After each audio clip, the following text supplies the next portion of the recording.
Is this laptop thicker than the Strix? No, this is a thinner laptop, I believe, than the Strix. All right, so smash that like button, guys. Let's get this stream on the road. What's up, and welcome to the Aorus 15G live unboxing and overview. I will be doing some testing of this, just initial testing. So we're going to unbox it. We're going to try to take off the bottom to see what the internals looks like. Then we're going to install the driver updates. And then we're going to try to do Time Spy, Cinebench, and maybe play one game for a little while. And then I need to get back to my HP Reverb review, which I'm working on, because that's like my focus right now. Because HP sent that to me like 2 months ago, and I need to get that review done. So let's go ahead and get this going. All right. Removing the security seal. Security seal is now removed, I think. Okay. Oh, well, we're going to need to cut it down this way as well, and this way. Yeah, I think we're good now. All right. Sure. Here, I'll just let you kind of look around at the box real quick, see the design, do a little twirl. Yeah. Cool. Yeah.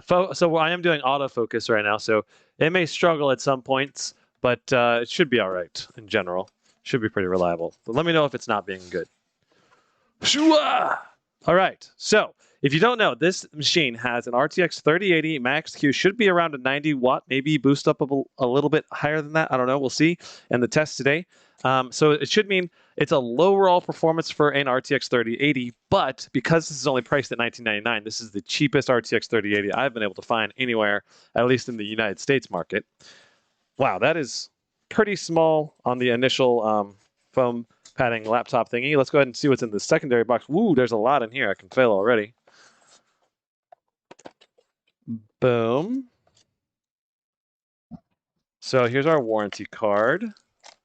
I can bring this a little closer. Should autofocus to it. Let's go ahead and open this up. What do we got inside? So we have an SSD thermal pad, which is really nice to have included in the box. So in case you upgrade it later, you can throw a thermal pad on there to keep the SSD temps down. Because this should, I think, have an extra SSD slot available on the inside. We'll find out here soon. Stream quality seems to improve each stream you do. I'm trying to keep improving it. Warranty card, this should have, I think, a 1-year warranty on it. That's my understanding. But I'll kind of hold that up for you guys to take a look at if you want to zoom in post. All right, and then we have our quick start guide. Voila. Here's how you plug in your thing. Looks like we have USB 3.2 for our Type A's and Type C's, which is good. Oh, and this has a mini display port on it, 1.4. That's really nice because I've had to get a whole other adapter for the HP Reverb to be able to use VR with it on my SCAR. I had to get a USB-C to DisplayPort adapter, but with a mini DisplayPort, you're good to go.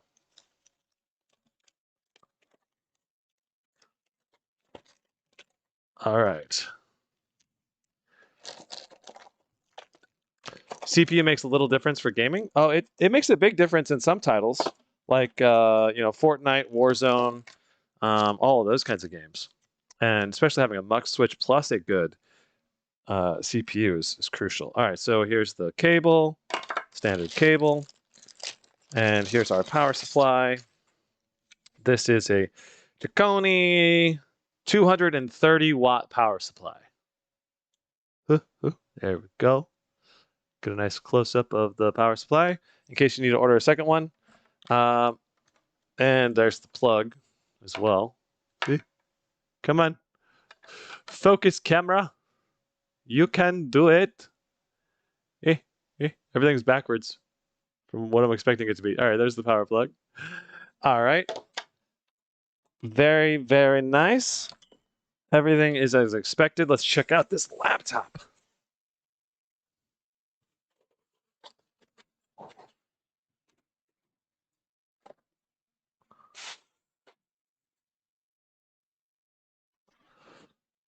Okay. This has spot photo. This should have a mux, my man. This should have a mux. Ooh, that is a gorgeous looking machine right there. Okay. Very, very impressive initial impression. Awesome. Let me make the spot focus a little bigger so hopefully it doesn't jump in and out of focus as often. Right here. Let's do not wide, but let's switch it to center. Okay. There you go. All right, so we got a nice Aorus logo right here. Looks pretty awesome. Let's go ahead and open it up. Ooh, that hinge feels really solid. And we have an included microfiber cloth, which is awesome to see. And there's the keyboard. Well, this thing just maxes out the space that a keyboard could possibly fit in a 15-inch chassis. That is a very, very nice look for this laptop. I'm actually really impressed. Doesn't this have a full-size? This has a full-size SD card slot too, built into the machine, which is just awesome to me. Let me make this wider. There. Now you guys should be able to see a lot more easily, or if the focus is not quite perfect. But yeah, we have a full-size SD card slot, and I can do this. Come on, camera. There it is. There's our ports. So we have two USB-As, a full-size SD card slot, a USB-C, and the power port on the right side. So that's a lot of ports on the right side, which is kind of a bummer. Some people won't like that because that's where you usually put your mouse. But we do have alternative ports here on the left as well.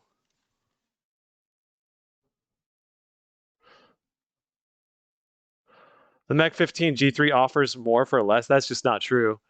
You want to get an RTX 3080, you got to pay $2,600, I think, for the Mech 15 G3. That's $600 more than this.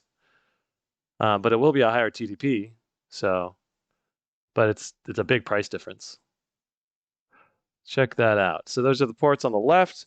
We got an HDMI, a display port, a mini display port, and then I think it's a 1.4. And then we have a USB 3.2 Type A and a headset mic port combo and a LAN port, Ethernet. Very, very nice.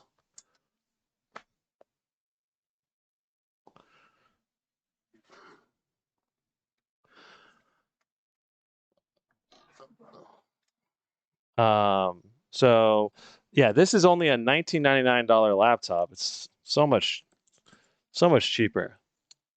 Which is better, the Scar 15 or this one?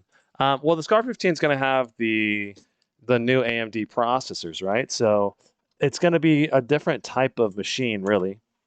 One that I don't think is in the direct competing line. I feel like this machine really is competing for the hearts of the more budget, oriented gamers out there that don't have like $3,000 to drop on a laptop. They have 2,000, and so I think this is going to be the close to the best gaming laptop for $2,000 you can get. We'll see. And if you're just looking for pure gaming performance, obviously this has an Intel CPU though, so there are trade-offs that you make if you decide to go with this machine. Let's put everything in the box here, and we can put the box away. And then I got to get everything packed up. Nerdy, got to watch out on your gummy consumption, my man. All right, so there's our power brick. Let's go ahead and plug it in. Let's do the old walk around on this chassis here. So we'll bring in the camera in closer, and we'll tilt this sucker up. Bring the laptop in closer as well.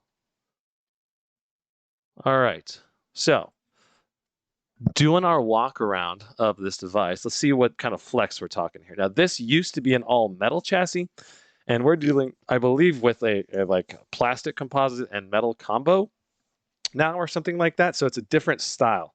I got to say the bezels on this device are extremely small, but let's go ahead and feel around the chassis. Okay, minor flex on the palm rests. Coming up here, very little flex around the edges, like almost none, very firm. In the middle, we're definitely getting a bit more flex, but like medium, not really bad at all. Like about what you'd expect. And you wouldn't really notice that level of flex, I don't think, under normal day-to-day use, unless you're really sensitive to flex. So that's good. Let's go ahead and tilt this sucker up a little bit. Let's do a screen hinge test. Ooh, this is just, I really like this. It's such a thin bezel on this machine. Like, you'll see when I turn it on, it's like very, very narrow bezel. It's probably hard to tell right now. So hinge test, it's a bit bouncy of a hinge, I think. But overall, pretty sure is this a metal top deck? It's hard for me to tell if this is metal or plastic. The material is very similar. Okay, we do also have a webcam right here at the bottom. And as far as torquing this, it's like medium strength, not the most rigid lid I've seen, and not the most rigid hinge, but it's decent. Let's go ahead and fire it up. Ooh, those LEDs on the keyboard are brighter than I thought they would be. Review the GE76 Raider. I do want to, Captain Jake. MSI said they'll send me one at some point, but they haven't sent me one yet. Stoy Sauce says TDP is 90, boost to 105. Usually sits around 105 with my laptop, but that'll just depend on the game. And I want to verify that claim too.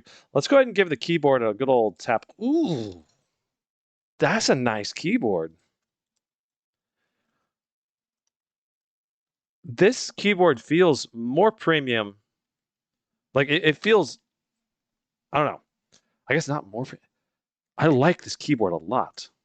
I've really liked this Aorus layout of keys, but the actual material and what they've made the keyboard out of this year is just another level than it was on my Aorus X5 V8 that I owned 4 years ago. How's that webcam work? It only shows your nose. No, I mean, it's better than not having a webcam at all, right? Like, yes, it is a lower angle though. So you'll have to deal with that lower angle.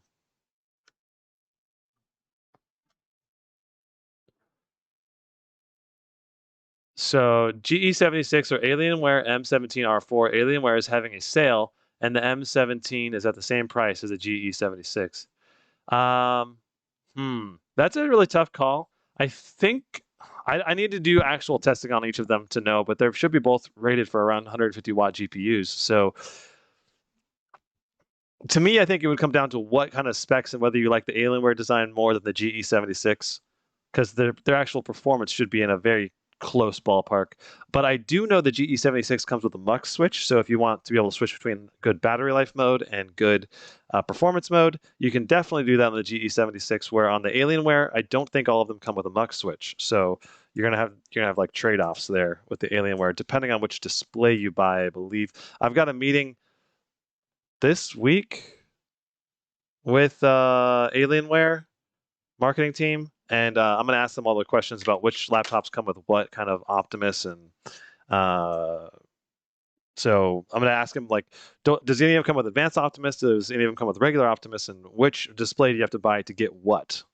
And I also got that information from Aorus today about which of their laptops come with a mux and which ones don't. Let me actually look at that real quick because I need to see.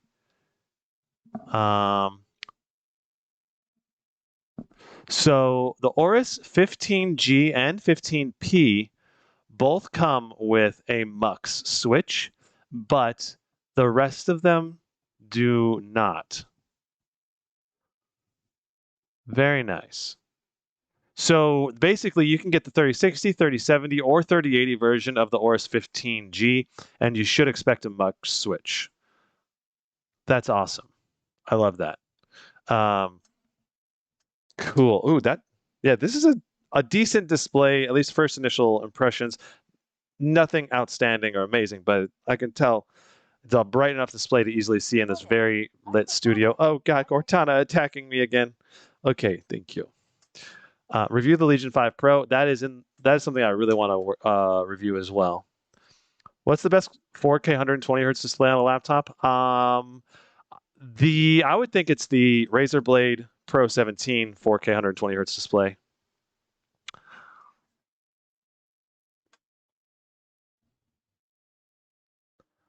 How's the wobble? I'm not sure what you mean. There's no screen wobble while I'm typing here, at least.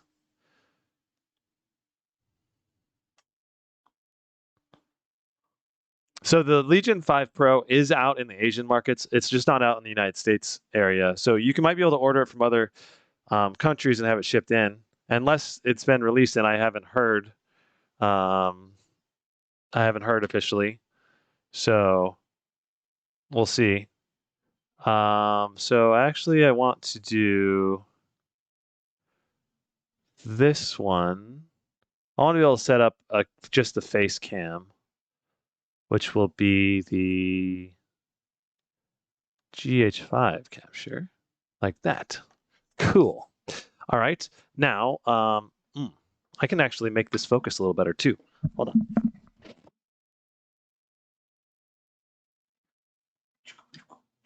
Okay.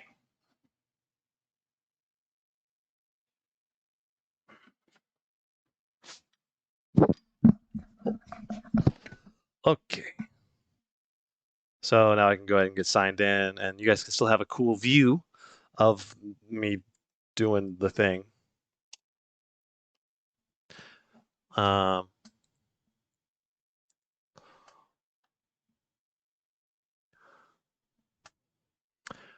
okay, does it have a max Q? If so, is it better than the 2080 max P or a 3060 max P? It should definitely be better than a 3060 max P, I believe. Well, I need to do actual hardcore tests on it, but I do have a 3060 max P in the Gigabyte G5 that's like a 105 watt. And it's clearly pretty good, but this should be significantly quicker. I would think, but we need to do it's hard for me to say for sure until we do all the tests. But I would certainly expect it to be quite a bit better. Ken GS with the $5 super chat. Thanks so much. Is the Ryzen 9 5900HX worth $200 over the 5800H for the Scar 15? Same specs otherwise. If you really value CPU performance, maybe, but it's gonna probably only be like a 5 or 10% performance difference if I were to be guessing. But I have not been able to review a 5800H laptop, but they should have similar TDPs. And when you have the same TDP, then you're gonna get very similar performance between those two CPUs. Because the 5900HX, I think, could even go a little faster than what we're getting in the Scar 15 if you have a higher TDP. So I think we're kind of being tamed, controlled by the TDP potential for either CPU, and that's just going to keep them in the same ballpark of performance. Something went wrong. You can try again, or skip this for now and do it later. What? These are the settings Microsoft recommends. Why is Cortana speaking? I muted you already. Okay. We should be good to go ahead and switch back to the other view again. And huzzah. All right. So I can actually move the camera around here and get us up close and personal here, but it's going to take a moment. I'll switch back to this camera while I do this. There we go. Got to make this tripod shorter. Oh, just hit my head.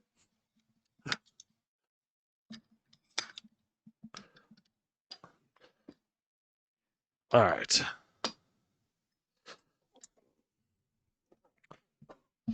Now we can aim this guy a bit better. Flip it around. Right there. Perfection, I think. Okay.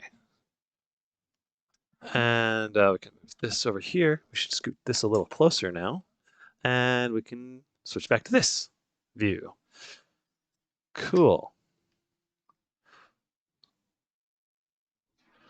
And I want to make this probably a little bit better. I like this touchpad a lot. This is a high quality touchpad for sure.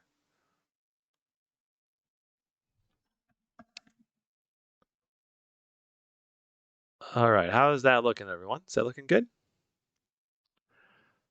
So Cool, that's my thinking at this point. I mean, the Ryzen is still faster than anything Intel has, LOL. Yeah, especially for the money for most of them. All right, so does the i7-10870H compared to the Ryzen 9 5900HS? Cinna, it's going to be a little bit slower than the 5900HS in a lot of tasks, especially synthetic benchmarks like a Cinebench and stuff.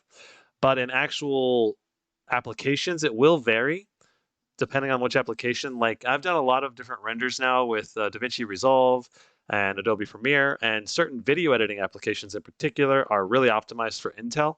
And so they kind of offer better performance sometimes than even though the Ryzen chips are doing better in synthetic tests. So it just depends. But the big thing I think with the Ryzen chips is that they're a 7-nanometer CPU. And that means that it's just exceptionally good, like really, really solid thermals, which makes the GPU able to boost a little higher in actual tests, right? Because when you can when the CPU doesn't pull as much power to run at the same speed and it doesn't generate as much heat, then the GPU is able to really like amp up its performance a little bit higher. That said, this laptop in particular, I think, is going to be still outperforming most of the Ryzen laptops I've reviewed at least in games, because this laptop has a MUX switch, which is going to allow it to really like put out great frames per second in things like Warzone, CS:GO, what else? You know, like all of those like very CPU bound games, Fortnite. Yeah.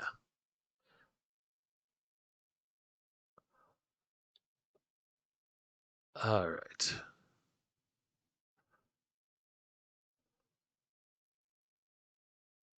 All right. So, what do you say about connecting the full HD monitor to a QHD laptop? I think that's fine, Subham. I mean, it's just the main thing is like the largeness of the display of an external monitor is the main thing. But I like, for example, if I take my Scar 15 and hook it up to a 1080p laptop or 1080p external, you are downing the resolution. So, I mean, in some ways, the laptop display is going to show a little more detail depending on what you're doing. But for a lot of people, though, it's like, you know, they already have a 1080p external monitor. Like, so why not use it if you can? Does that make sense? Okay, Cosmos, thanks for the $5 super chat. Is this new era of gaming laptops or nothing changed? I think it's a mix. I think the true new era of gaming laptops is basically it's really more about when we have the new Ryzen 7-nanometer plus an RTX 3000. Like I feel like when you're using a 10th gen Intel, you've got like 1 foot out in the new generation and 1 foot in the back generation. So Intel later this year, whenever they release their new 11th gen laptop CPUs, that's when we're gonna get the full, I guess, next generation. But we don't know when that will be. So it's a matter of time for those to come out. So, and if you need a laptop now, you know, technology is always going to progressively get better and better and better, and it's just that's the way technology is. So let me go and slide this over some more. So I think in terms of whether you should wait or not, I think that's the obvious follow-up question. I think you got to decide how badly you need a laptop right now. And that's just always what you have to do. Like, do you need a laptop now? Then, I mean, now is a pretty good time to buy because we just had a new round of Ryzen CPUs and RTX GPUs, and then if you can still get an Intel 10th gen at a good price, like this laptop is priced really, really well for an Intel chip. A lot of the Intel chips are not priced as competitively, and it's a lot harder for me to recommend them right now in this time. You know, but for right now, I mean, this chip is a great option, I think, for someone who's on like a price conscious, wanting to get really good performance per dollar. It's kind of like the way I see this machine is kind of probably the king of performance per dollar for under $2,000, or at least really close to the king, being the king. So I really don't want to change the background to an Aorus background because it automatically syncs my last background. And then I want to turn off my sync settings. There. Okay, so let's go ahead and do our optimization. First, let's go ahead and get our Windows updates going in the background. And then we'll go to our game mode settings. How do you know the HP Element 15Z is 95 watt? I'm not sure if you're talking to me or asking someone else, but I don't know what the TDP of the HP Element 15Z is. So if someone else does, cool. But I don't. I try to be a little cautious whenever I say what the TDP of a laptop is until it's like really confirmed. Because I don't want to like my spreadsheet's kind of a source that a lot of people look at for reliability, and I don't want to put anything that's not confirmed on there if possible. That's why I don't have all the TDPs filled out yet. Reborn enemy one. Thanks for the $5. You called me a noob. All right, man. I like your emoji that you attached to that super chat. Okay. Is the Aero 15 4K 60 Hz RTX 3060 good for gaming? I imagine it still will be pretty solid for gaming, but because it's only a 60 Hz display, and I don't know what the response rate on that display is, it might be, better or worse in reality. So we got a lot of Windows updates to install, and then we also want to. That is just such a look at the crazy bezel, like the screen to bezel ratio on this machine is pretty nutty. I think I want to add just a little bit of extra light into this. I don't know. This is a tough situation because it's such a bright display that the bright areas are blowing out the darker areas. Oh, we'll just take that off. Okay, cool. And now, man, this is a really impressive laptop. Like for the money, for 2K, I think this is a machine a lot of people will really love.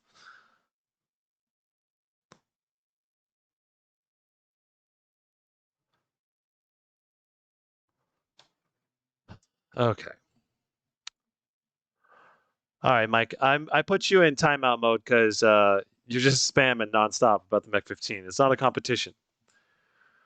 All right. Do you think because of the second screen, the keyboard position, fans position, the way it opens on the fans, and so on, does it help Asus Duo with cooling? Yeah, it does. They're able to pull more air in through the top part of the display that lifts up, and then air can get sucked in there, and it's a good thing for thermals. So pending restart.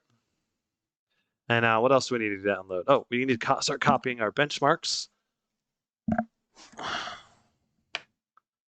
Get that plugged in.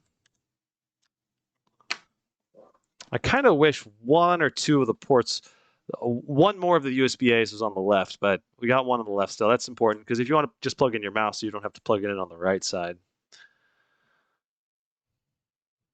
What's the screen response time for this? Well, this is a 240 hertz display.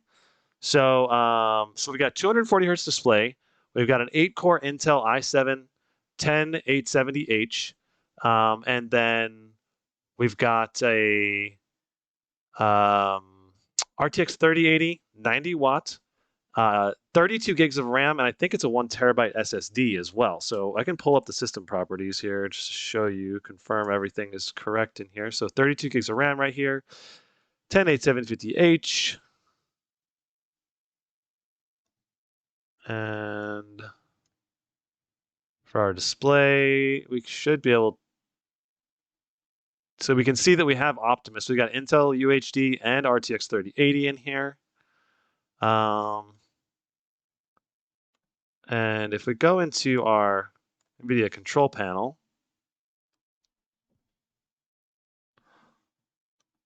we also need to get the NVIDIA driver downloading too. So if we go into system information here, looks like we're blowing out.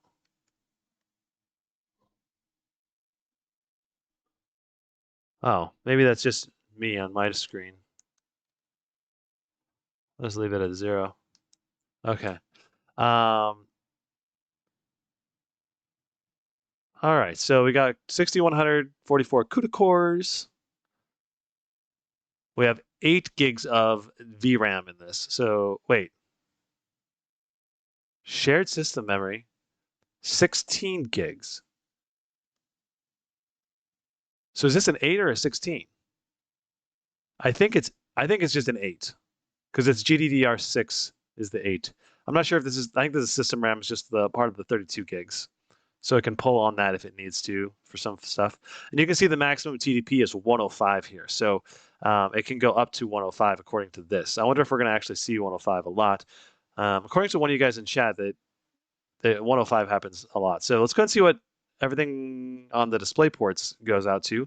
Looks like we have the display port, the HDMI, and is that USB-C? I'm not sure what that is, but it looks like everything else is, all the display outs are connected to the RTX 3080. So that's great if you're looking to do VR. You should be able to hook that up directly to the display port or HDMI and get your VR video source directly from the GPU for maximum performance. Mine holds steady at 105, no problem. Yeah, cool. All right, before we get too far, let me just also quickly mention my RTX 3000 spreadsheet. So you don't have to check this out right now, but this is more for later on if you're interested and want to do more research on what laptops are out there. I should probably make that light darker or something because it's causing a big reflection on my display. But let me go ahead and just bring up the RTX 3000 sheet and just give you a quick overview of it. So this sheet right here allows you to quickly compare and contrast all the different laptops out there. And I update this regularly. I also have someone helping me update it because it's just a lot to manage. But basically all the stuff that's come into stock, I'll put at the top up here. Or newly added laptops, I'll add there. I've added a section where I put discounted laptops, like the Alienware M15 and M17 are on sale right now. Like I think about $200 off on some of them, depending on what it was compared to what it was listed at last time I checked. So just recently went on sale. And then these are my top laptops that are currently available that I recommend.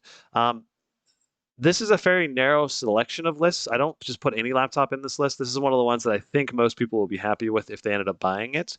So I've not been able to review all of the laptops on this list, obviously. I've been able to get my hands on now about 10 different laptops off the list and been able to do a lot of different tests and benchmark a bunch of them. So I've got a pretty good grasp on the performance and benchmarks of these laptops. But you can see there's pretty much every single RTX 3000 laptop that you can buy, at least in the United States market, listed on here. And I give ratings as well for price to performance, CPU performance, GPU performance, and how premium the laptop is. And if you're curious why I rate them, how I rate them, it's at the very bottom. And then right here, starting at 140, I added a new section where I talk about my top recommended picks for different types of people out there. So if you're mainly wanting to play just Fortnite or whatever, you can look at my top picks for esports, top max performance gaming laptops, top gaming overall performance per dollar, top portable gaming performance, top laptops for creators and productivity. So this one has a big focus on like display quality and resolution and form factor for portability. And top premium experience laptops. This is just more about build quality and display quality and stuff like that. So it's a unique blend of things for each of these categories, but I did that top list, and I recommend checking that out if you're looking at a specific segment of the market. You can take a detailed look at that later on. So very cool. Let me move this light real quick so we don't get a glare on display.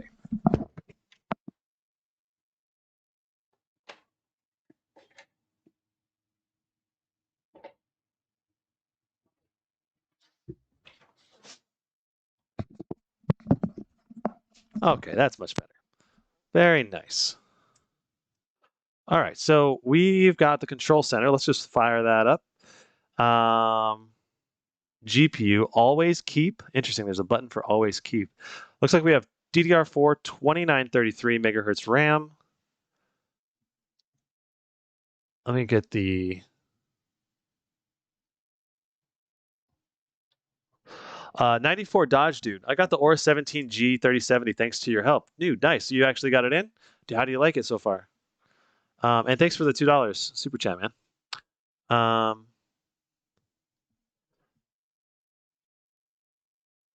Nice. Okay. Trying to read chat and keep up with what you guys are talking about. I love just chatting about this stuff. Okay, so in here we've got this button that says always keep. Interesting. I think this is not our mux switch, I don't think. Where do we find this mux switch? Right here, graphics switch. Switch graphics needs to restart your system. So right now I think we're on GPU. Are we on GPU only mode? Let's try it. Let's see what happens. I love my 3080 Aorus. I got mine last month because of your link. Thank you so much, dude. Nice. I'm glad to see that some people are getting are happy with their purchases. You know, that to me is like super cool, seeing people just happy with the things I recommend, because you know, I hate recommending something and then someone for not to be happy with it. You know, I know it's impossible to be perfect. There's bound to be people out there that are not going to be happy with something I recommend, but if I have a high percentage of success rate, I'll be happy. What did the bold letters mean on the sheet? Okay, so there's a link in the description, by the way, to the spreadsheet. I didn't mention that earlier. Also, it looks like Windows Update is going to go to town for a little while here. So let me just go ahead and make it full screen on the right here, so I can just talk to you guys. So what does the bold letters mean? The bold letters mean that a laptop I tend to recommend more than the non-bolded letters. It doesn't mean that you shouldn't buy a non-bolded laptop necessarily if it meets your needs better, like really, really well. But bolded ones generally mean good performance per dollar, or there's some other really outstanding aspect of that machine. So I ordered a Legion 5 Pro for 1488. I think it's euros. Nice, man. Nice. Seems it's probably a good deal. I don't know what the specs are on it, but that's a good deal, man. Any thoughts on the Razer Blade Pro 17 3080 with 4K holding for your review before picking a gaming creator laptop? So I've really enjoyed my Razer Blade Pro 17 that had a 4K 120 hertz display on it. And it's got exceptionally good build quality. I love the touch display on it, but it is you are sacrificing performance if you decide to go that route. So just know that going forward. Where can I buy worldwide shipping with the Lenovo Legion 5 Pro? I don't know, Cora. Nor I'm actually, if I could buy one and get one shipped to me, I would do it right now. OMID 5. I also got the 3080 version of this thanks to your spreadsheet. Loving it, except the keyboard feels a bit compressed. Wish it came without a number pad. Interesting. So to me, this keyboard feels just like any other laptop keyboard. Like in terms of its spacing, maybe you just, I guess not any other, like a handful of other laptops have better spacing. Like the Area 51M is like pretty widely spaced. But I think the keyboard on this is good enough to me to type as fast as possible on it. And it looks like the LEDs, here, let me show you how bright these LEDs are. These are matching, I think, like the Strix Scar LED brightness, which is impressive. Here, I can just show you. Boom, gotta go here. I gotta get the hotkeys down for switching cameras. So we're installing updates right now. Ooh, we're getting a lot of blinks on these. I can change the shutter speed here. Let's see here. Shutter speed. There we go. So I can't see the blinks with my eyes. My eyes can't see it. It's the shutter speed in the camera that's causing that. And let me go ahead and turn autofocus back on as well. But you can see how bright this keyboard is, even when my studio lights are on. Like I've got very bright lights right here, right here, right here, and you can still clearly see the keyboard lights. And if I point over at my Scar, you can see that the Scar lights are similar, and these are very bright, some of the brightest lights on any laptop I've seen. So very impressed with this keyboard spacing, layout, and functionality. Like I know that's not the most widely spaced keyboard, but it doesn't feel cramped at all to me. It feels great to me. So taking a closer look at the keyboard here, I'll just take this off for a moment. We can get a close up of this machine. So we've got dedicated home, page up, page down, and end keys here, which are really great for like quick pressing. So you don't have to press an FN key plus that, plus like an arrow key or something. I honestly really miss having dedicated buttons. So anyway. So, and keep in mind, I've used this exact layout. This layout has not changed much, if at all, since the Aorus X5 laptop series. So this overall layout is an older style, but it keeps working for them. This material, though, on these keys are new and is better overall material than on the Aorus X5 that I still own it, actually. It's downstairs. But I use it to run my Phantom camera for Phantom camera operation, and it's still working 5 years later since I purchased it. So really impressed with Aorus in general. I've owned 4 of them in the past, and none of them have broken. Like they're still perfectly functioning, except for the battery and one of the chassis is out. But that's expected, right? If you constantly use the battery, it's going to go out. You can replace that and then have good battery life again. Overall, really like this keyboard. Let's see, what does the sticker say? Okay. What does the sticker say? Advanced cooling system, Microsoft Azure AI, gaming style chassis, supports Wi-Fi 6, thin and light, G2 esports certified, all-day battery life, true to life visuals. Did you let the dogs out too, Carla? Okay, I think they probably need to go out soon too. Anyway. Okay. Okay, so let's go ahead and put this back right here. Carla's going to pick up some groceries. We are out of milk and a bunch of other stuff. Cool. All right, sorry. Iron Man today with the $5 super chat. Thanks, dude, for the support. What do you recommend, an Alienware M15R4 or the GE66 with RTX 3070 for performance, reliability, and best over time? Those two are both excellent chassis. I think it's going to come down to what style you like more. I really like both of those chassis. I especially really like the white version of the M15R4. I think they're going to have very similar level of performance. The TDP and the GPU should be almost identical. So I think it's going to come down to what specs and pricing you can get. I think the M15R4 is on sale right now.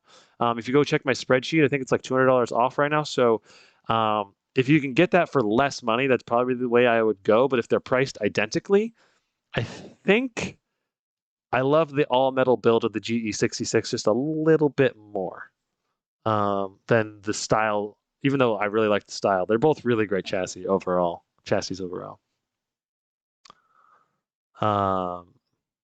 Anyway, thanks so much for the $5 super chat. Okay, let me go ahead and make this full screen again so I can just interact with chat for a little bit while this is doing Windows updates. Windows updates, man, take forever sometimes. If you recall on the last stream of the Gigabyte G5, we did I think it was about an hour we sat here with the Windows updates, which is just ridiculous. And I had to force it off and on again. And if it doesn't go in like 3 more minutes or so, I'm just gonna force restart it. Okay. Are the black bars going to be a big problem with the new Legion 7? I'm not sure. I don't know what you're talking about, man. You're talking about the top and the bottom of the screen because of the 16:9 aspect ratio. That shouldn't be a problem unless you're watching 16:9 video. So like if you're watching Netflix or something, you might run into some black bars. But for all your games, you can just run it at 16:10 resolution and you should be good to go. So no black bars. Who's my favorite tech reviewer for YouTube for laptops? Probably Jared. Probably Jared. Just because he's so thorough and I'm all about benchmarks. So I just love looking at all the analysis that he does on the laptops, It's from Jared's Tech. And he's a nice guy too. Just it's fun chatting him. He's pretty much a friend now at this point. So I'm actually just a Patreon supporter for his channel. This is why you got to use Linux. LOL.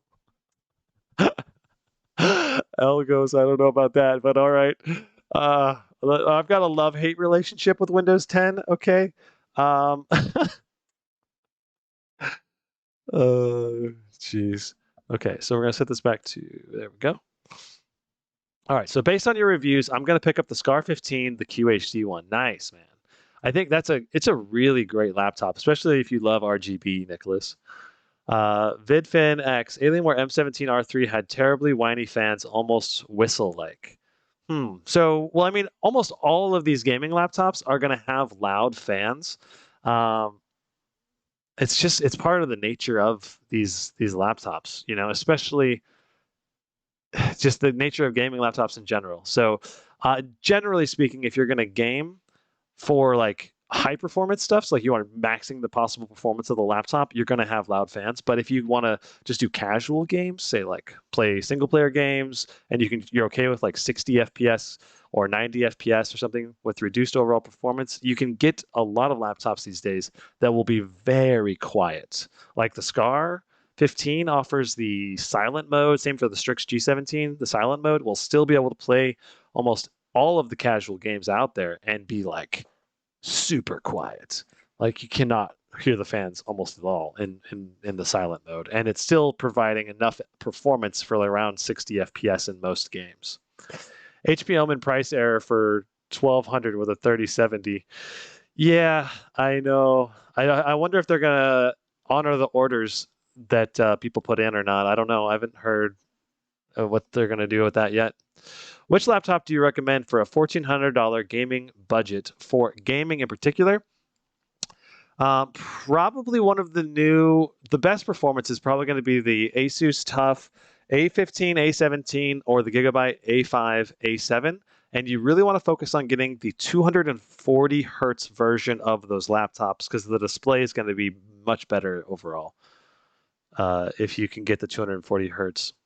The Zephyrus is really quiet. I was shocked. Yeah, so the Zephyrus, all the new Asus laptops can basically go to a silent mode and just be like awesome to listen to. We're making progress on Windows updates now. Hooray. Here, there we go. All right. And all right, I'll switch it so we can see the progress on Windows updates now. Nice.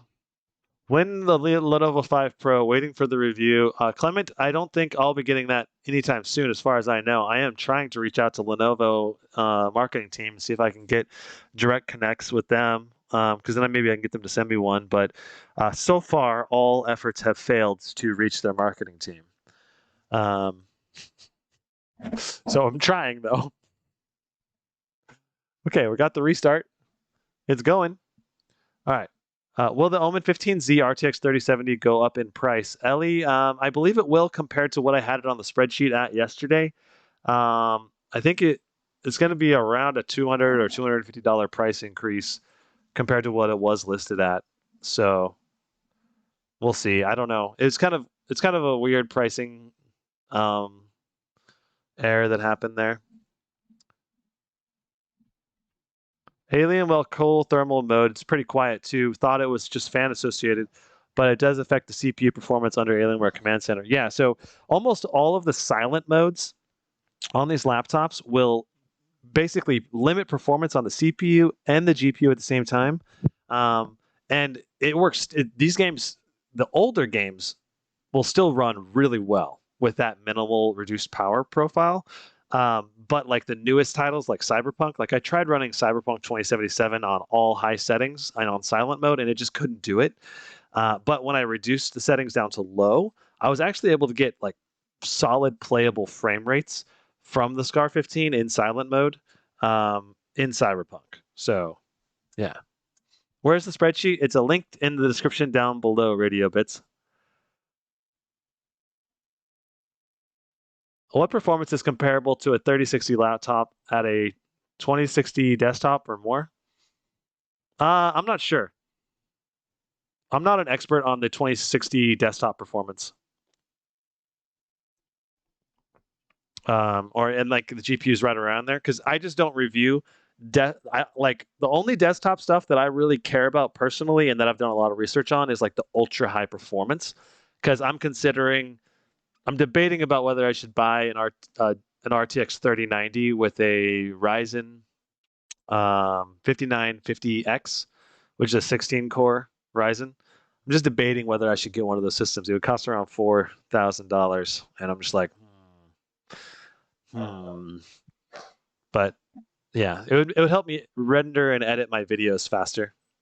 But like the thing is, like I'm so happy with the Scar 15 performance. I'm kind of like, do I even really need it? Probably not.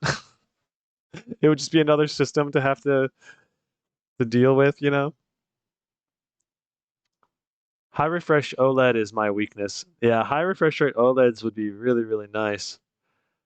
Okay, we're back in. All right, and we should be on NVIDIA Optimus mode now.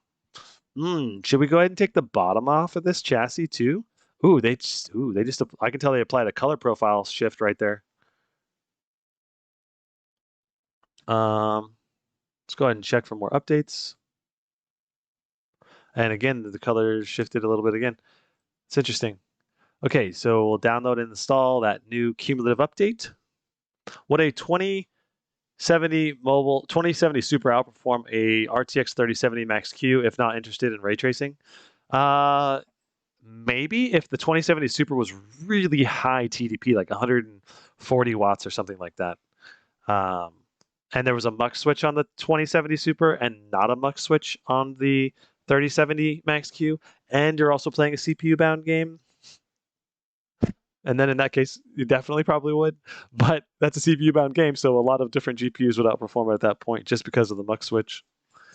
But generally speaking, especially in ray trace titles with DLSS, the 3070, that's where the 3070 is really going to shine. And I think that's the future of games. You know, over the next 5 years, I think we're going to see a lot of RTX and DLSS titles. So, what's up, Tech with Sean? By the way, guys, I am looking for some more moderators on here. Is ray tracing more CPU or GPU bound? Sorry, I'm new. So ray tracing is all going to be GPU bound because it's, well, not all, but mostly GPU bound because it's going to be a feature that's going to hit the GPU almost entirely. That said, it may also cause some CPU load. I know Tekoshan was mentioning that last time. I haven't really looked at the CPU load that it causes in detail yet, but that was an interesting thing. My 2070 Super gets 9480 on Time Spy graphics. Yeah, so like a really good 2070 Super can do really good performance still. But the thing is, you know, that's a 2000 series, and that's probably a thicker chassis versus a really thin chassis. Like this thing's under 5 pounds, and it's very thin and light. So you really got to look at it from a perspective of how much TDP they can put through it, how big the chassis is, you know, what games you're going to play. If you're playing CPU bound games versus GPU bound games, if you're, you know, there's so many factors this year for buying a laptop, more than there's ever been before. So you really want to you want to know basically what important things you need to look out for when you're buying a laptop. And I made a video about it over on my channel. There's the like 3 most important things to know before buying a laptop. You can check that out after the stream. But basically, it's like I think a video about 5 or 6 videos ago. We want RTX notebook. Where's regular RTX? Is it GeForce? There we go. RTX 30 series. Okay, search. Let's just grab the latest. Boom. Boom. Very nice. Phew, the GE75 I'm replacing got 9K Time Spy with a slight OC. Yeah, so like the thing is, you know, the GE75, it's a great high performance machine. You know, but it's going to be a lot bigger and thicker than something like the Zephyrus G15 with a 3070 Max Q, you know. So it's just like you're trading in that situation, you know, you're trading for similar performance but just in a lot smaller chassis, which I think a lot of people are very interested in right now. You know. Okay, so we got our new NVIDIA driver here downloading. We need to get some other stuff copying from our backup drive. Boom, and we'll do that. And we'll not copy this,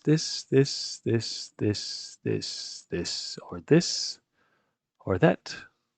Okay, and now we can go and copy this in here. Okay. Do you think my GE76 I just got today from MSI with a mux switch and 3070 Max P and 10 750H 6-core is going to be competitive with Optimus non-muxed 8-core CPUs and 3070s? So VidFin, a lot of the games you won't really see much of a difference between a 6-core and an 8-core Intel. Only in games that can really take advantage of the multi-cores you'll see a difference. But a lot of the games that are CPU bound can only take advantage of, let's say, like 2 to 4 cores or 2 to 6 cores anyway. A lot of them are just not going to be as optimized. That said, like if you're looking to do live streaming while you're playing a game, I think that's where an 8-core CPU is a little easier, because then you just basically free up 2 cores to you could just dedicate 1 or 2 of those cores just to do rendering the video for the live stream, and you don't have to impact your performance as much. TimeSpy is a gaming benchmark. Yeah, TimeSpy is a GPU and CPU benchmark. There's a CPU portion and a GPU portion. And it's important when you look at TimeSpy to look at the GPU portion for the GPU performance and then the CPU portion for the CPU performance, because they are completely separate. And don't look at the combined score. Like the combined score, in my opinion, is pretty worthless because it doesn't really tell you what the performance really would be like, because in games these days they're usually either GPU bound or CPU bound, and if you're going with a GPU bound game, you want to know what the GPU score is for TimeSpy, and if you're going with a CPU bound game, then you want to know what the CPU bound score is. So, yeah. Is this a clean install of Windows? It's not a clean install, but it's looks to be cleaner than most. At least I have not gotten an antivirus pop-up, which is awesome. I should be sure. Yeah, this looks like a clean install. I mean, you've got Windows Office, Microsoft Office, and that's it. I'm not seeing any extra crap on here that a lot of other companies are putting on their laptops. Wow. 2 thumbs up. Go Aorus /Gigabyte. Is it possible to undervolt the CPU under the Alienware Command Center? I think so, Jay Estrada, but I just wouldn't recommend the Alienware Command Center for tweaking and tuning your machine. I recommend Throttle Stop or Intel XTU.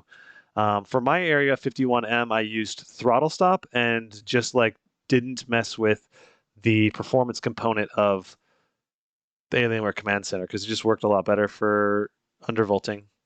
Okay, so we need to get Steam installing. We need to turn off user account controls, boom, boom. And then we need to make sure Windows Updates is checking. So it's downloading the new version of Windows as well right now. Now we need to get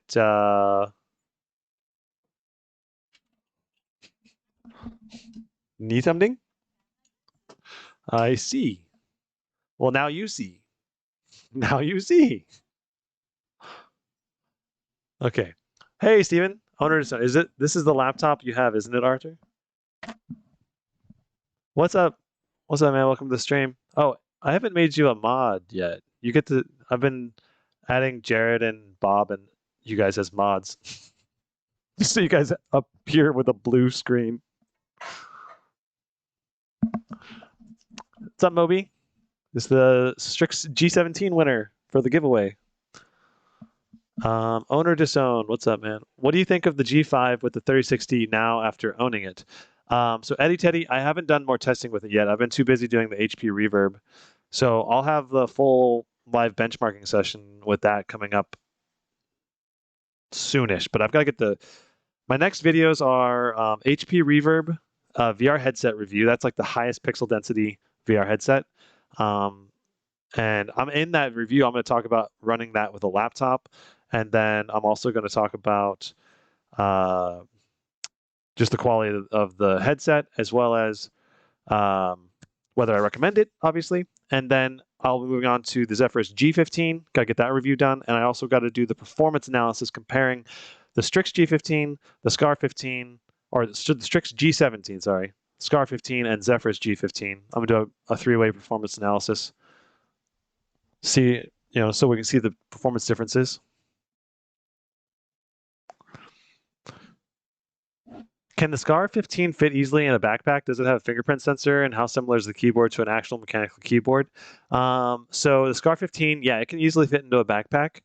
It does not have any kind of biometrics, so no fingerprint scanner or Windows Hello. How similar is the keyboard to an actual mechanical keyboard? It's a nice blend of a typical laptop keyboard and a mechanical keyboard, so you still get a nice shunk to the keys at the same time. What's the resolution of the headset? It's got two 2000 by 2000 pixel displays in it. So it's like this really nice, insane level of detail in the headset. Like I'm playing Star Wars Squadrons with the HP Reverb, and and I'm also doing Elite Dangerous. I'm playing a lot of that with that. And I can literally read all of the instruments and dials on everything easily, like it's if it's like real life. I don't know about real life, but it's insane. It's so good. I really, really like playing simulated games with it. The problem with the reverb is just the tracking is not very good so far. I'm going to see if I can improve it by maybe changing the lighting in my room, stuff like that. But the tracking is just subpar compared to some of the other headsets. So it's kind of thing where I think I'm going to recommend the headset primarily for people looking to do simulation type stuff.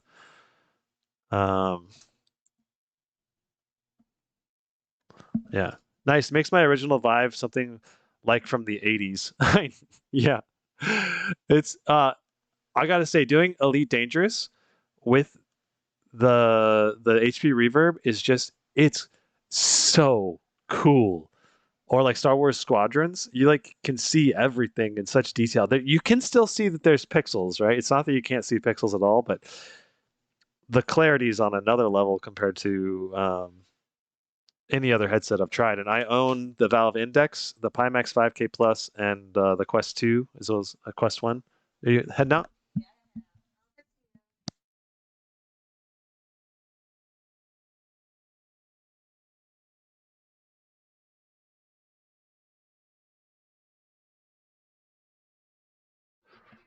Okay.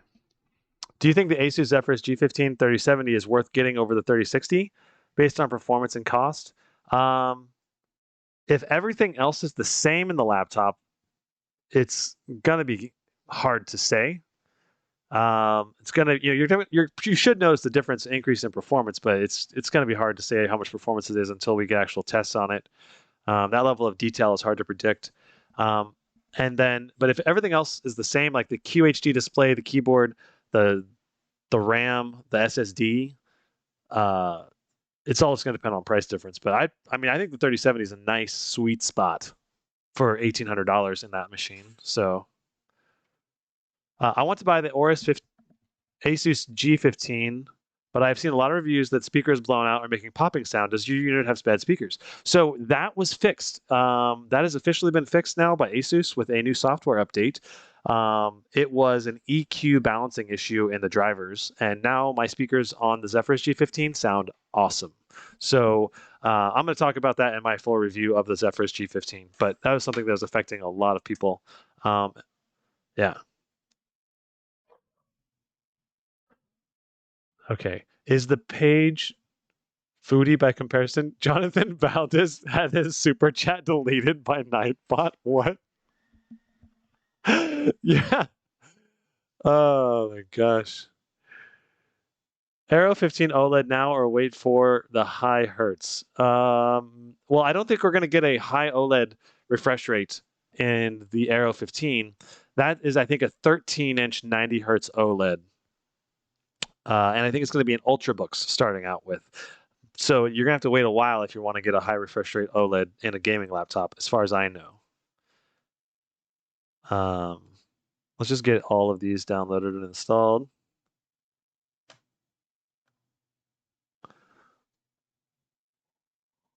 Have you tried the Xena from XPG, the one with the 2070? No, I have not.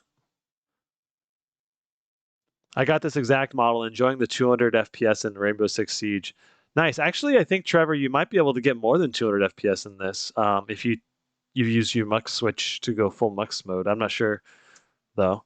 But I would actually predict maybe a little bit more. Because I think I would say probably you should be able to get the 240 hertz in it. at least with the benchmark. The super chat got deleted. Then he got timed out. Oh my god. Oh, Nightbot. Goodness gracious. Any luck getting the Legion 5 Pro? I've seen it available in Germany. It's available in UK too. No, I have not yet. I've not been able to find it for sale in the United States yet, which is very silly, I think, that they're delaying their launch in the United States. Is the PSVR dookie? I'm new to this. I have not tried the PlayStation VR. But it is, I do know just from specs, the PlayStation VR is a lot lower resolution.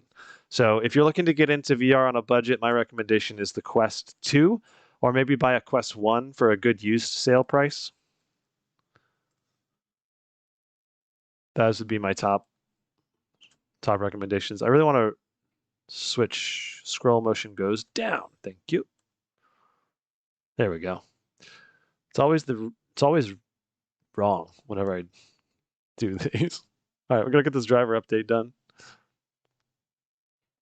You have the PlayStation VR. Its tracking sucks. I think it probably only has 2 tracking cameras, and that's something that the Quest 2 does really well. The controller tracking is the best for built-in tracking and inside-out tracking that you can buy, I think. And the other thing is, the Quest 2. You can just take it with you everywhere. You don't need a laptop. It's just fully dedicated, and then you can hook it up with wireless drivers.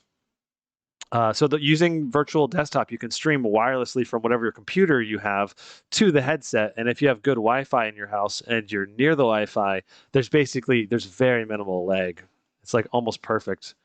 So that's what I use for VR. I either use the Quest 2 and just standalone mode, or I stream wirelessly off of my laptop to the Quest 2 headset, and I love it. It's so convenient. You can just anywhere in my living room, I can sit down. I don't have to be next to the computer. I don't have to be anywhere, and it's just like high quality PC VR wirelessly streamed to my headset, and it works. I wouldn't say flawlessly, but pretty close to flawlessly, to where you wouldn't even notice. Make sure this is in focus scale. Okay. 1099 Lenovo Legion 5 gaming laptop, Ryzen 7 5800H, 512 gig, sold out on Best Buy. Not sure which GPU. Ooh, there's on Best Buy now? I didn't see they got added to Best Buy. Let me check that.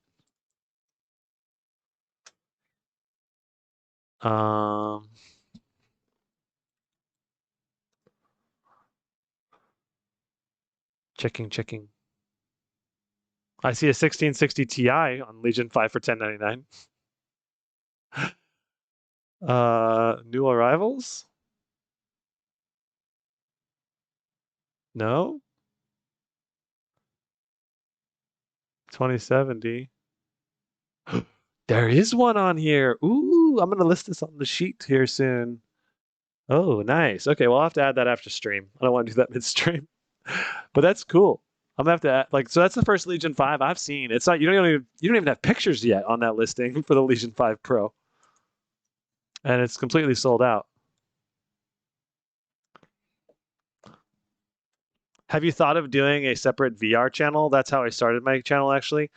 No, owners, no, Steven. I'm just going to incorporate the VR videos occasionally into my main videos. It's just the easiest way for me to do it. You know, starting a whole new channel. I already have 4 channels, so I've got enough channels now. I'm channeled out, channeled up.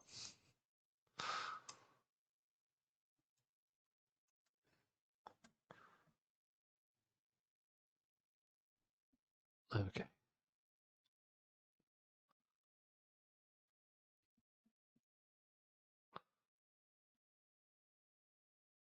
Okay. Is the Legion 5 Pro Max Q or Max P? I don't know off the top of my head.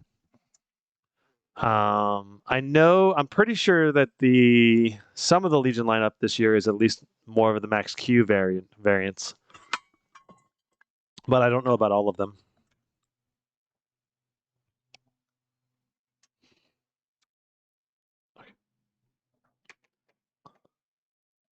US gets laptops so cheap compared to the UK. Yeah, I think that may depend on which manufacturer you're talking about too, but yeah, it's pretty good pricing in the United States compared to a lot of countries.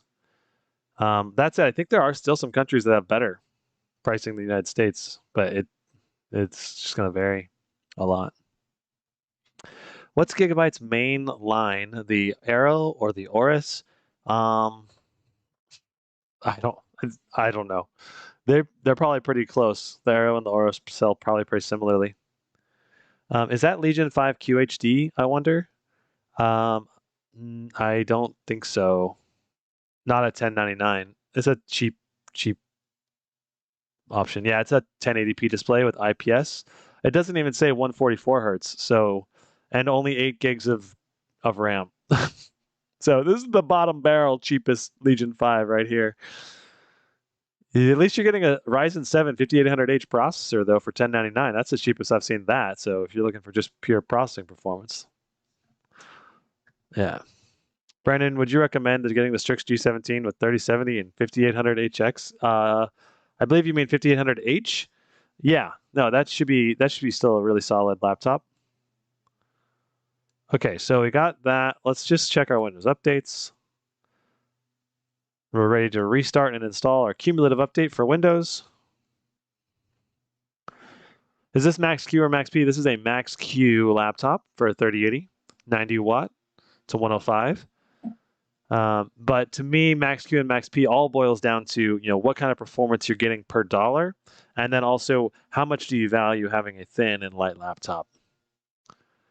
So, because I think more than anything this year, we've got this whole wide spectrum of Max Q to Max P, and the 3080s can go from like 80 watts all the way up to 165 watts at their peak, I think, for the GE. Maybe, I don't know. The Alienware M17 or GE76, I think those can peak out at 165. Maybe 155 for the GE76. I'm not sure. I have not tested it in thorough yet, so I just keep finding data online. That's what I'm basing those statements off of. Got the Scar 15 from Amazon. Thanks to your spreadsheet. Thank you for the hard work. Will you do what to do when you get a new laptop video? I should, dude. Are you enjoying that Scar 15, Reborn?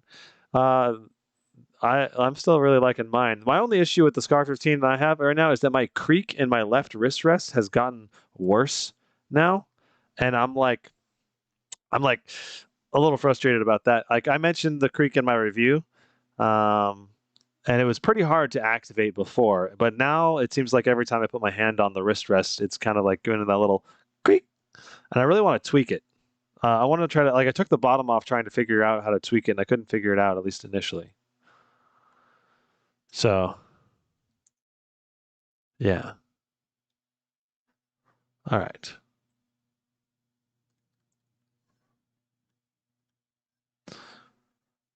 Okay, let's see. We might be getting pretty close to being able to run some benchmarks here. We've got almost all the drivers installed. I really want to I think I'm going to run for my game test today, Warzone. So I'm going to get BattleNet going here. And let's check Windows updates again. It says we're up to date, but I don't believe it.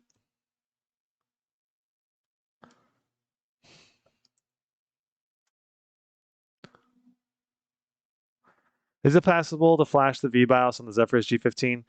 Yeah, I think it's possible to flash the VBIOS on pretty much any laptop GPU, but it's like every time you do it, it's super risky. So just because you may flash it with something that's way too high wattage or does not read correctly, and you're basically overriding the built-in manufacturer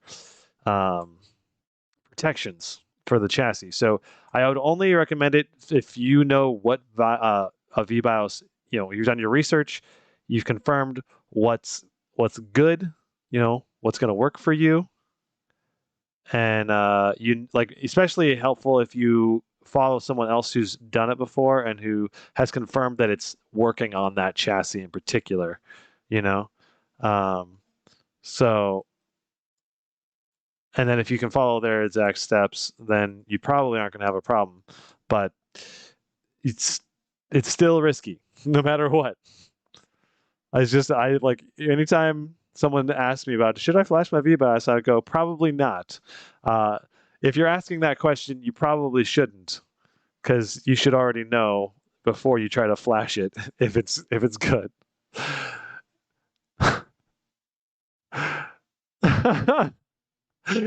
Is porn better on a QHD or full HD 17-inch? Oh my god. That's funny. I gotta keep the stream G rated here. Okay. So we'll just say video. It's gonna be a pretty marginal difference between 16-inch and 17-inch display. Just for watching video in general. But the larger the display, the better, generally speaking. Um, and I will say QHD will allow you to see a little bit more detail versus 1080p and when you're watching videos. Will this 3080 Max Q outperform the 3070 Max P? Anyone know? Rittenhouse, maybe in RTX and DLSS enabled titles, but probably not in generic titles. But we're going to find out. We're going to find out in some actual performance benchmarks. That said, this thing has a mux switch, so I would not be surprised to see this Aorus 15G outperform my Scar 15 in CPU-bound games like, Fortnite, Warzone, stuff like that. And we should be able to max out a lot of different titles at the 240 hertz refresh rate of this laptop display as well. So we are up to date with Windows Update. Hooray! Let's see about our BIOS update from Aorus.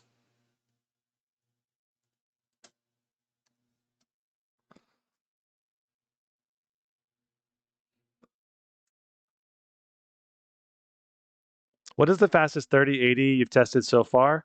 I've only been able to test up to 130 watt 3080 on the Scar 15, and probably the fastest version of it was when I flashed it to be a higher TDP 3080. I like this touchscreen. Like, look at how responsive this is. I'm just like, let's see if I can pull this back and you guys can see this. But like, it's incredibly responsive for this two-finger scrolling. Very, very good. A lot of laptops this year are great for two-finger scrolling, but this is laptops right up there with them for the two-finger scrolling control. Okay. Bing, you suck. I'm trying to find the Aorus 15G product page so I can download the drivers, and right here it is. Like on Google, it finds it right away, and this is why Bing has not been able to beat out Google, because an actual ability to find the page you need, it's hard to find it. How's the keyboard? I really like the keyboard overall on this Aorus 15G. 1230 times by graphics on my Scar 17. Is that out of the box? Nuclear shell? Or is that with flash BIOS? Okay. Well, maybe I gotta type in drivers. So it doesn't look like the drivers are on that page. Um,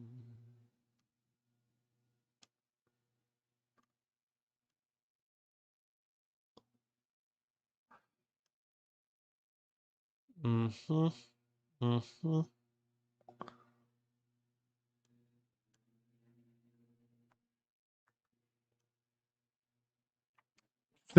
That's not it. All right, so let's go to service and support. Let's do it the old-fashioned way. Aorus 15G. I think this is the YC. Let me see. Yes. We got the YC up in here.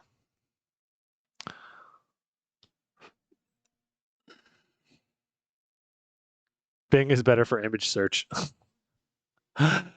That's funny. Okay, let's see here. BIOS. Oh, okay. Released on 122. Okay, so we got the BIOS version is 1228. So we've got a BIOS update we need to download. Let's see what installing the BIOS is like on this machine.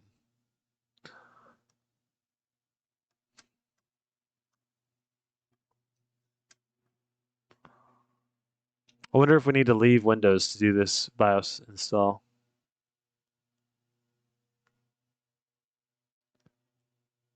Let's go ahead and close everything that's open. Okay. Your system is ready for an automatic firmware upgrade. Save your open documents and close all programs before executing this upgrade. After the firmware upgrade is complete, the system will automatically shut down without warning. Please note, the system might show a black screen for 15 seconds during first boot up. This is a normal part of the upgrade procedure, not a cause for concern. Do not press any key, click a mouse pad, or touchpad during the BIOS update. Flash. Okay, here we go.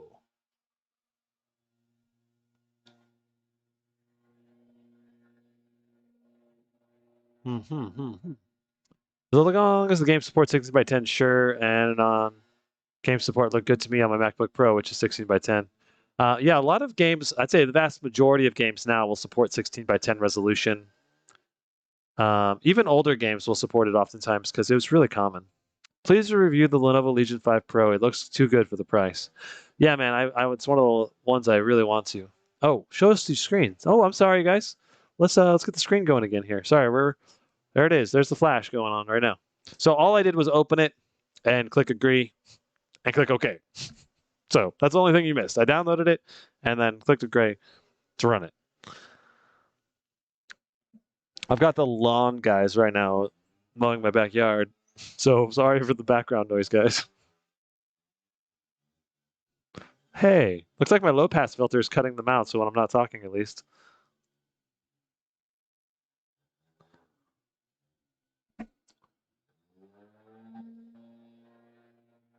Is that an Elon Musk flamethrower on the mantelpiece? Non-flamethrower? Yeah, it is. It's one of the boring companies. It's a collector item now, pretty much. Wait, why are you doing this again?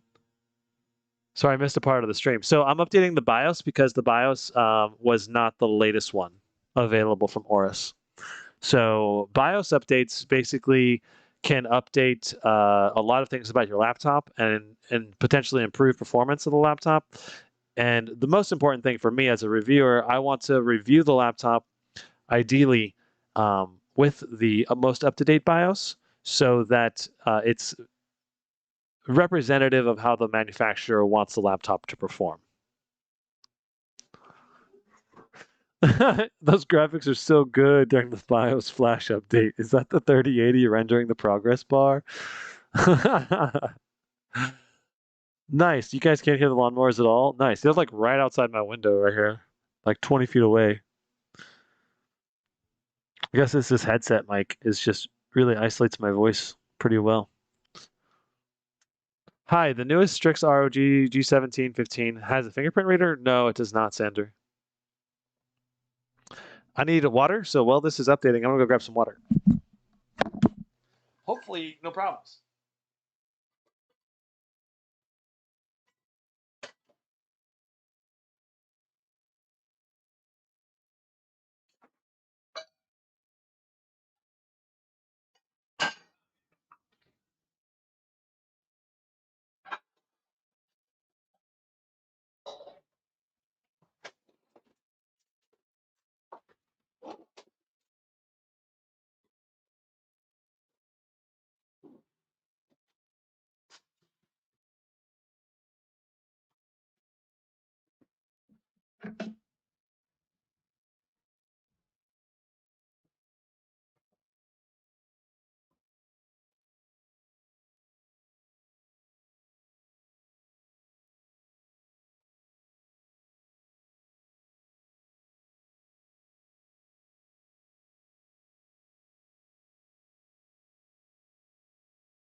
Hey there. So you have to call. I tried to call the number, not let me go anywhere. I'm about to call it right now. I've already copied it. Okay, cool. That's good. All right. Bye. Yep.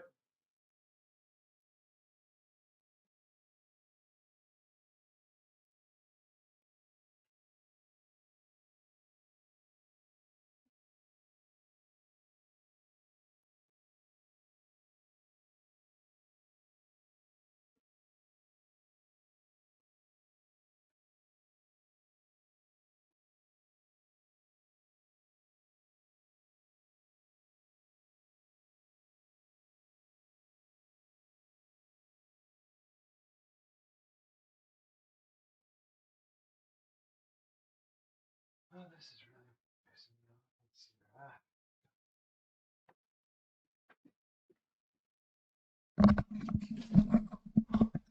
Uh-oh. The laptop turned off.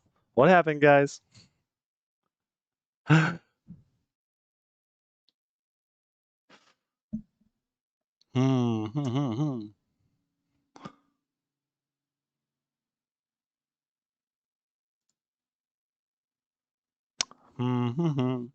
So I need to call the grocery store to get this pickup order going here. There we go. Okay. All right, guys. I'm gonna turn off this call.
All right, I'm back. Let's see what's going on, huh? All right. I just realized my brother's computer is a 2017 BIOS. Will I risk anything updating it? Probably not. So it's not turning on. I'm just going to try turning on the power key because it's been going now for, what, 5 minutes?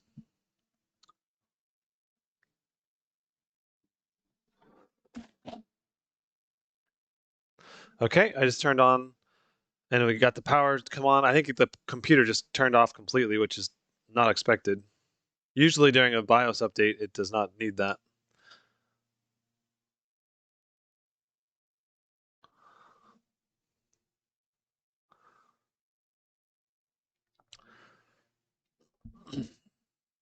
So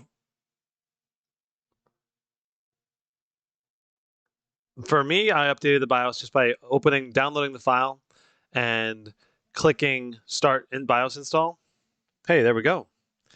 We are loading up the BIOS. Loading up the new BIOS, hopefully. So, and right there, it turns off automatically, I guess, and you got to power it back on, but Normally, you don't do that with BIOS installs. Usually, you don't want to do that, as a matter of fact. Interesting. It's turning off and on, looks like. Wonder if I need to do a BIOS recovery. We'll find out. This may be part of it. This maybe just be part of the update process.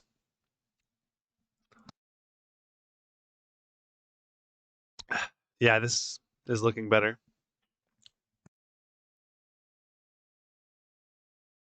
So Pink Panther, we're updating the BIOS firmware to the latest one.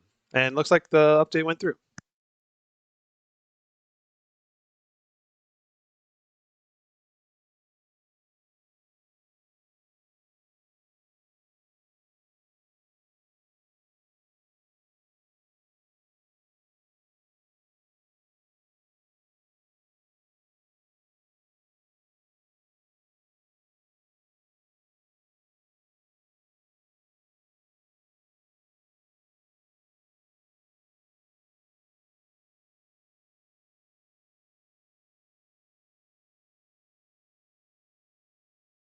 Probably be in an hour.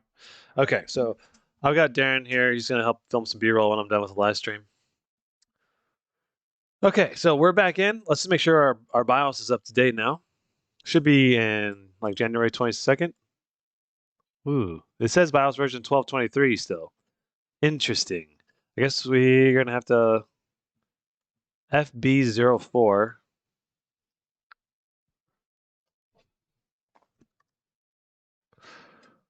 Boo doo doo doo doo doo. Let's see here. Driver software. Update, downloads, BIOS. FB04. Okay, so we did get the new version then. We're good to go. Very nice. All right, now, so for the mux switch, let's just talk about the control center for a moment here. This is how you control what you want the laptop to be like. Basically, you can go to eco mode if you want lower power limits, and then you can go to sport, sport plus, or boost. This will increase the performance on the CPU a little bit. And then you have your normal maximum, and you have turbo boost, which is kind of like I think a default OC of the GPU. And then inside of here, you have the graphics switch.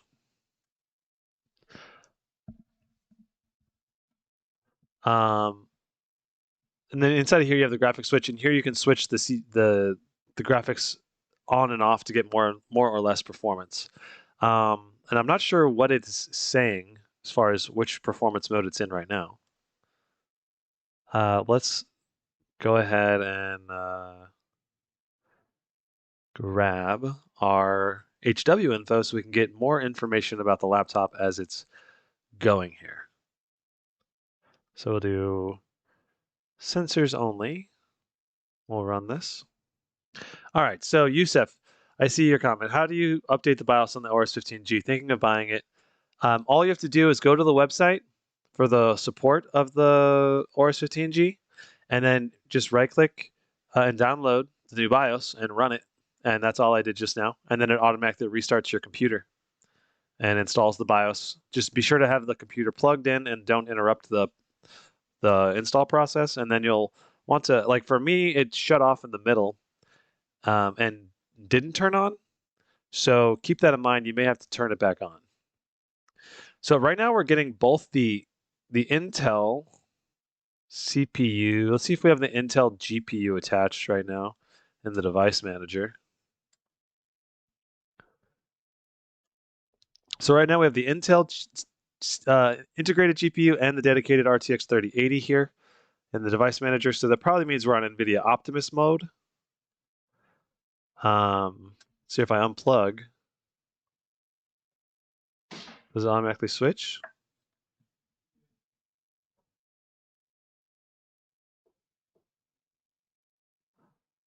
I don't know.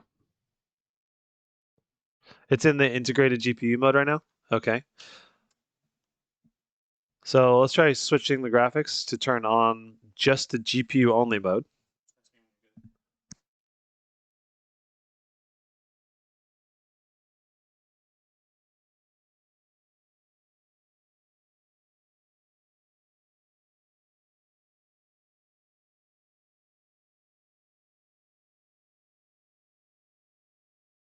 Cool.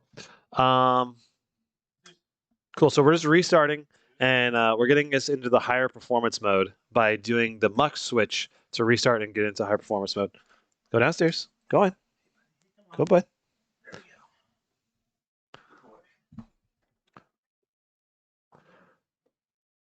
When you click to restart, it'll show a DGPU rather than an iGPU. Where does it show that, Vladster?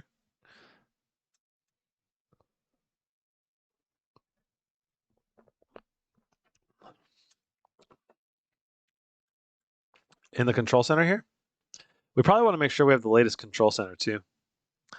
So this does have Optimus too. So you have a mux switch so that you can get maximum performance, or you can restart and go into Optimus mode and get restart and go into Optimus mode for better battery life.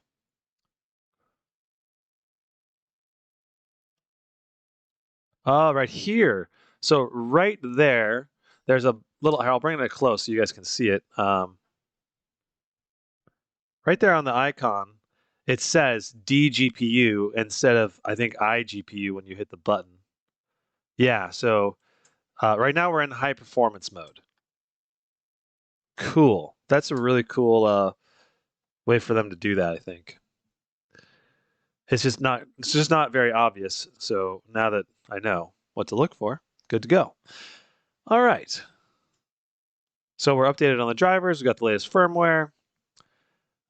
We've got the overlays turned off. We just need to get Afterburner installed, and we should be good to go. Let's get BattleNet open again.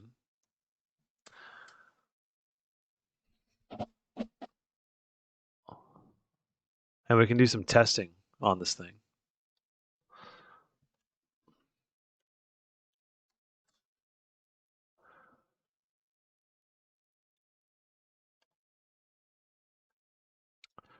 Yeah, that's a lot to download. It's like a 80, 90 gig file download size. It's huge. All right. Well, I'm gonna need to stop downloading it though while we're running this time spy test. Let's go ahead and run time spy and see what we get. Dun dun dun dun. Oh yeah, control center. We probably want to update control center too, right? So let's see.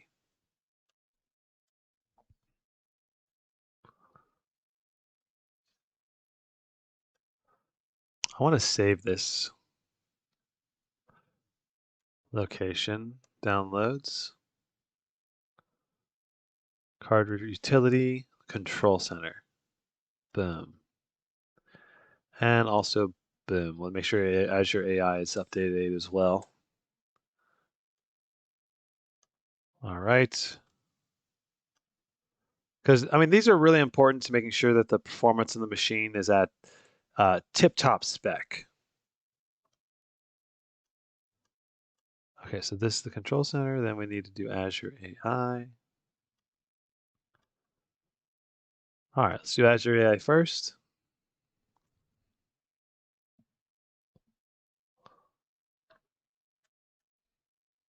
This thing gets so dark when I've got an all like bright screen.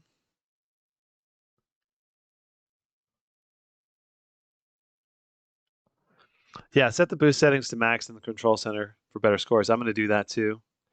You actually might see better performance in some titles if you don't max out the CPU boost. I don't know. Might be interesting to test. Like in GPU bound games, if you bring the GPU one to the max and the CPU one down to like normal. Okay, so Azure AI is updated.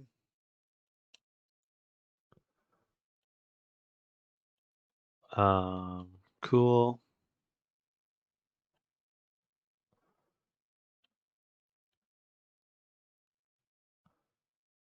Got the control center. Uninstall the previous version of the control.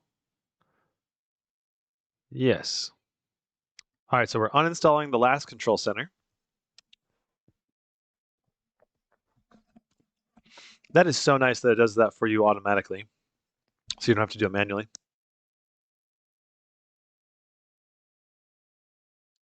Damon IK fool, this laptop is $19.99, but in France it costs $23.99 or $24.99. Yeah, but it's probably still cheaper than a lot of other laptops, but that may vary from manufacturer to manufacturer.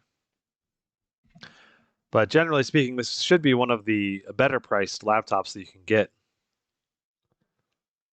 compared to the other ones, if that makes sense.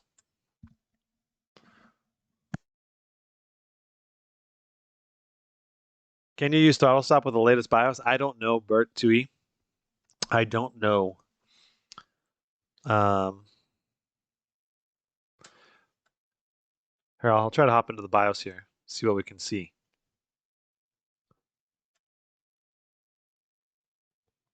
Okay, so we're in the BIOS now. You just press F2 to get in here. And let's see here.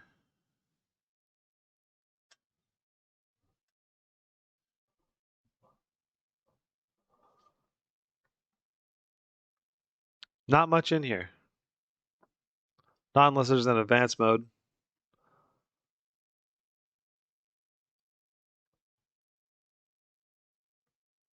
Trusted computing. I'm just trying to see if there's anything related to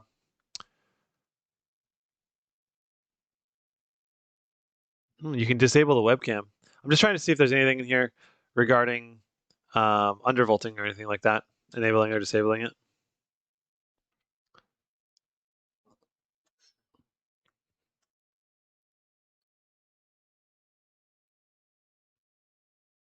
Okay, so you can change the mux switch right here. You can activate and deactivate the mux switch. If you go to Intel graphics, it'll be Optimus based, basically. That's pretty cool. But you can do that in the software in Windows too, so you don't need to worry about that. But if your computer is off and you don't want to have to restart it again, and you know you're going to need to switch it, like if you know the computer's on the wrong mode, you turn it on, you can go to the BIOS, switch it, and then load straight into Windows, and then you don't have to reboot the machine again right after turning it on. Are there any RGB animations on this laptop like the ones in the Strix series? I'm not sure, Sword X10. There, you can definitely customize the colors of the machine. And there is a default animation. I think there should be at least some animations. On my last Aorus, there was. You can see there's a color shifting going on. You know, like the colors are shifting down the keyboard, but it's not. Generally speaking, the Strix series is, I think, the gold standard as far as how cool of an RGB setup there is, it is out there.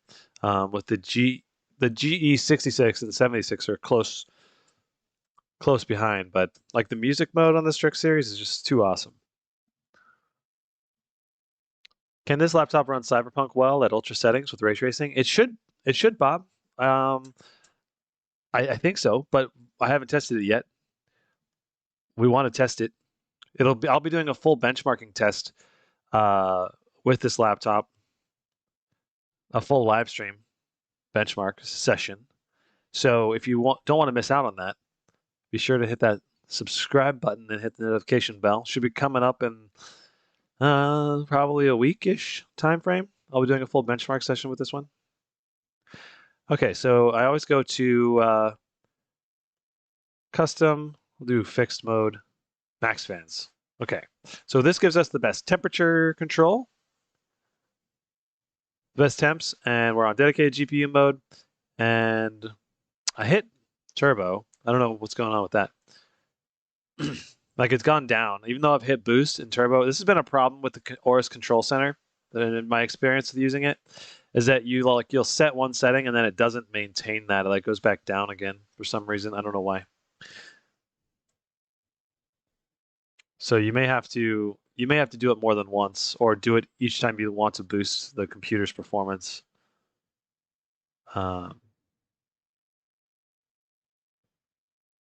I'm not sure. We'll see. Oh, we did just reinstall the control center too and do a restart, so maybe that's why. It did it this time. Okay. We need HW Info 64. And there we go. There's that. And then we need Afterburner. There's Afterburner. We're going to pin HW64 here so we don't have to open it again. And so Afterburner gives us the display stats on the screen. So we can see the temperature and performance and frames per second. Will I do a review of the XMG Neo 15? Daniel, we'll see. I might. But it pretty much only if Electronics decides to send me a laptop.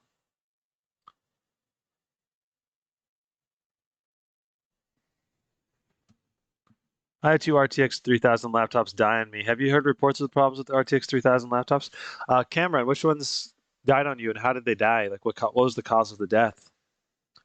I have not heard of many laptops dying. I think there was a issue with the Zephyrus laptops dying for a moment, but it's not something that'll be consistently a problem because I think it was just a fix with a firmware update, so don't have to worry about it anymore.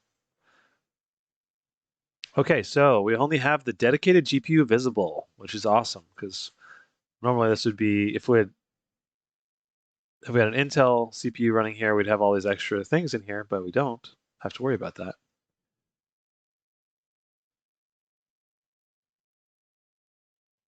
So we're getting all this set up.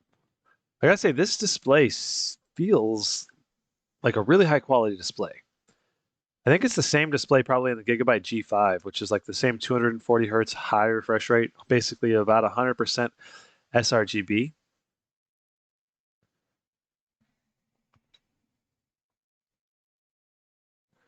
Should I change the power plan? I think it was on balance. We'll go to best performance for sure. Okay, Smart Manager, high performance mode. And we'll set this to never. Well, we'll set it to 5 hours. And then we'll set this to never because if I need to do a battery test, I don't want the screen just dimming or anything. And I'll probably change the power plan if I do a battery test too. GPU clock, CPU power. All right, then we need frame rate. Frame rate average. Frame rate 1% low. Okay, and we need to set our benchmark hotkey. There we go. All right, so we should be good, I think now. Oh, wait, we got to set 540. So our text appears in the middle of the display. All right, now I think we're good to go. High performance set on both of those. I think this is a pretty thorough tuning of this machine. So if you buy this machine, this is a pretty good example of everything you should probably do to get the most performance out of it. Okay.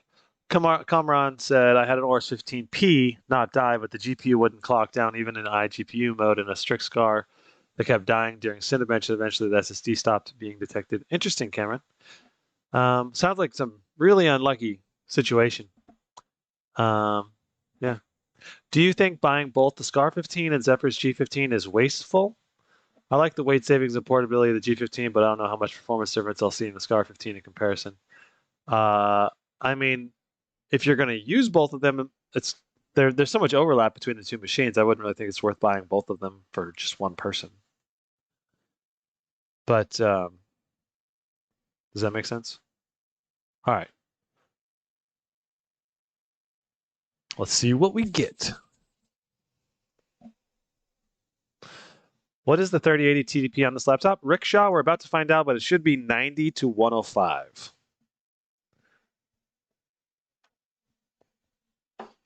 I keep hearing that it's 90 to 105, but I have not tested it yet. First time.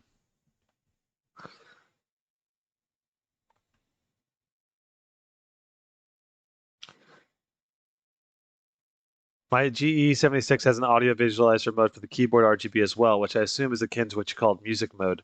Yeah, Nazar, if you want to check out what I mean, you should just check the intro sequence to my Scar 15 review. The first 30 seconds shows the music mode as part of the intro.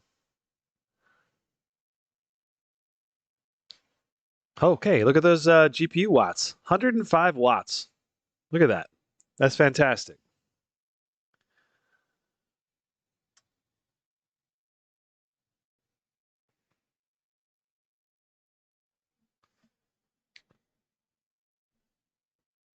So far, the temperatures are not spiking up much, but we gotta give this a little more time. Yeah, this is a max Q. Yep.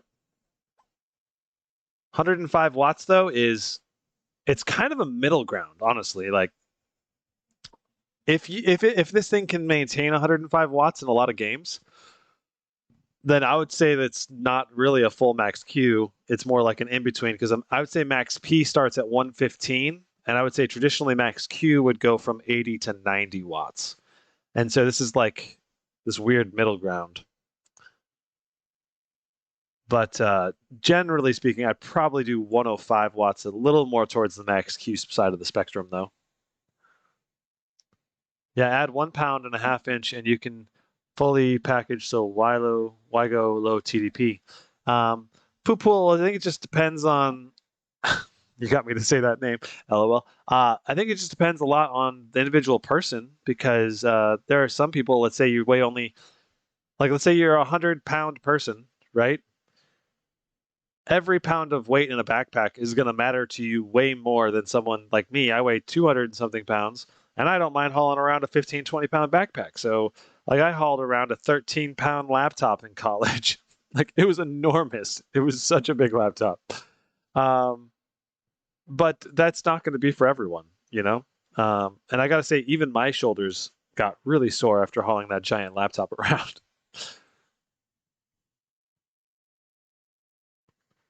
Yeah, laptops will never match high-end desktops, and unless NVIDIA gets to the point again, like with the GTX 1000 series GPUs and CPUs, they had reached such a big breakthrough with the thermals that they got so far ahead of AMD that they basically, I think, self-throttled their GPU CPUs down more than they needed to be, because they didn't want to give too much performance gains too quickly, I feel like. And for that reason, the desktops didn't pull that much wattage more than the laptops even. So your laptops and desktops were the closest they've ever been during Pascal. And then with RTX 2000 and 3000, they had to keep increasing the power limits. And therefore, with each generation gap between 2000 and 3000, we got a bigger gap in performance between the desktop and the laptop segment.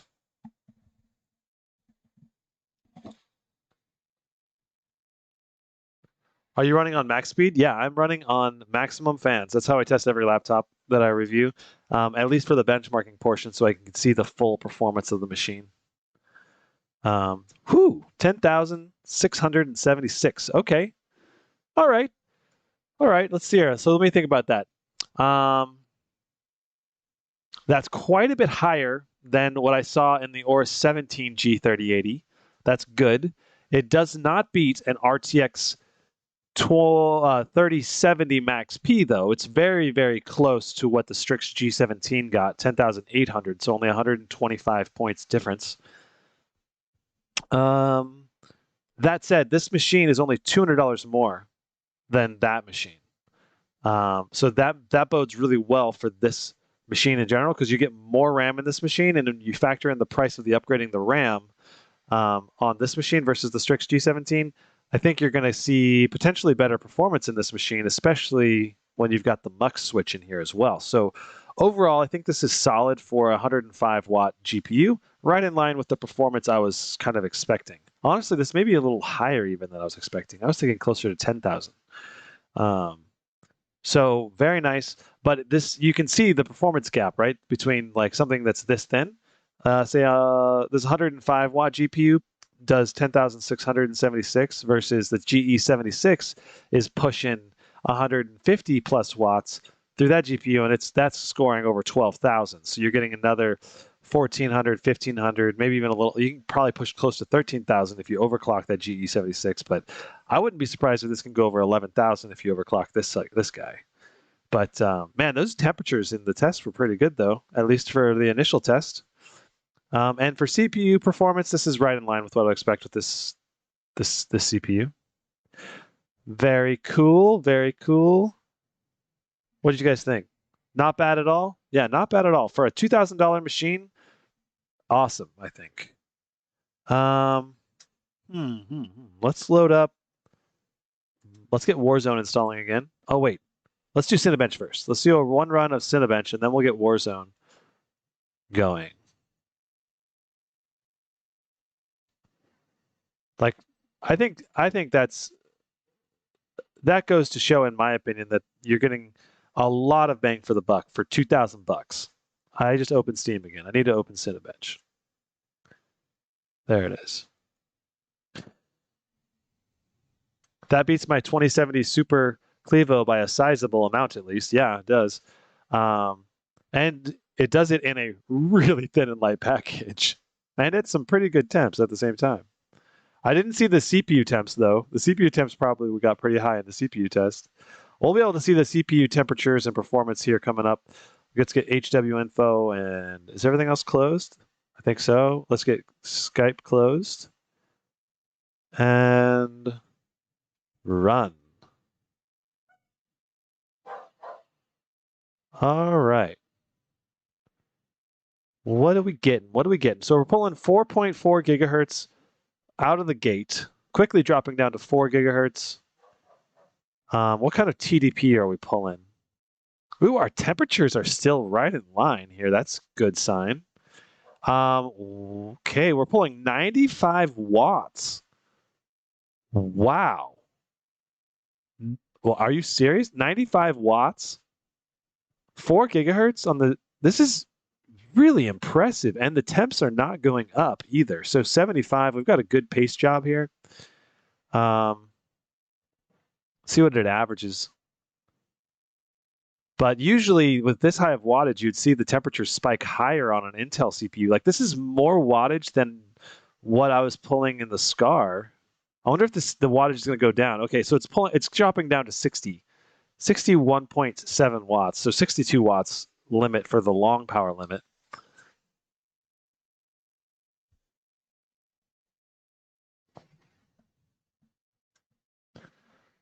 Does this have an Intel Optane SSD? It might. Yeah, it actually might, because I think Aorus was talking about partnering with Intel. So we got 3819 for our first run.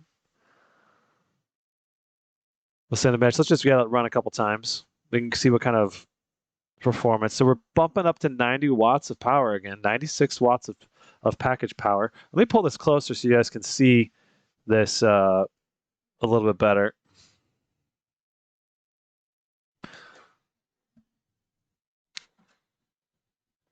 But you can see we maxing out at like 96 watts of peak power. And then our temperatures, holy crap, only 60 degrees on the CPU. That is fantastic. Now, of course, we are on max fans, right? But still, that goes to show you that you don't need max fans to have good temperatures on this machine. I bet you even on like 60% fans, we'd still have good temperatures. 95 watt CPU, yeah, but 95 watts only temporary. It's not a sustained load. So I would say this is only a 62 watt sustained load. But let's say with Intel XTU, this is going to affect our score a little bit, me doing other stuff. I am curious to see the cooling system too, because that's impressive. So we got 3551. Let's try installing Intel XTU. Failed to load. I wonder if it already has Intel XTU installed out of the box. It does. So the Aorus Command Control Center sometimes uses, it pairs with Intel XTU to do the actual tuning of the GPU, CPU, or just the CPU, sorry, not the GPU. So this already has Intel XTU installed out of the box. And this will also probably not be compatible with throttle stop because of this. Okay, and so you can see right here, we have our 62 watt boost. Let me back up so you guys can see the whole screen again. Boo-doo-doo-doo-doo. Okay, right there I think is good. And I got to refocus. It does not like me. Okay. Cool. All right. So so our long power limit's 107 watts, but we saw, or our short power limit was 107 watts, and we saw that the power of that, like pulling up to 96 actual watts. But let's just raise the power limits, short and long, and see what happens. This will basically let the CPU just run at max performance, regardless. And we should basically see more consistent wattage. So look at that, 98 watts, 99 watts of power to the CPU right now, 95 watts of power. And our temperatures are still great. Getting 4 gigahertz across all cores instead of down to 3.4 or 3.3 or whatever. So we're basically getting 100% performance on the CPU in this thin of a light package. That is awesome to see. Hitting 95 watts of power still consistently. I think this is an 8 gig variant on the 3080. Yeah. So we're let's see what we average for our wattage. I think we're going to average right around 96, 97 watts. Look at that, only 79 degrees, 78 degrees right now on the CPU. They did some really great job designing the thermal cooling system on this chassis. 4,050 Cinebench score now. Woo, buddy. Okay. All right. That is one of the highest Cinebench scores I've ever done on the i7-10870H or 10870H. And that's in this thin and light of a chassis. So 2 giant thumbs up on CPU performance so far, at least. Let's get Warzone installing. We can play a couple matches and then we'll end the stream. All right.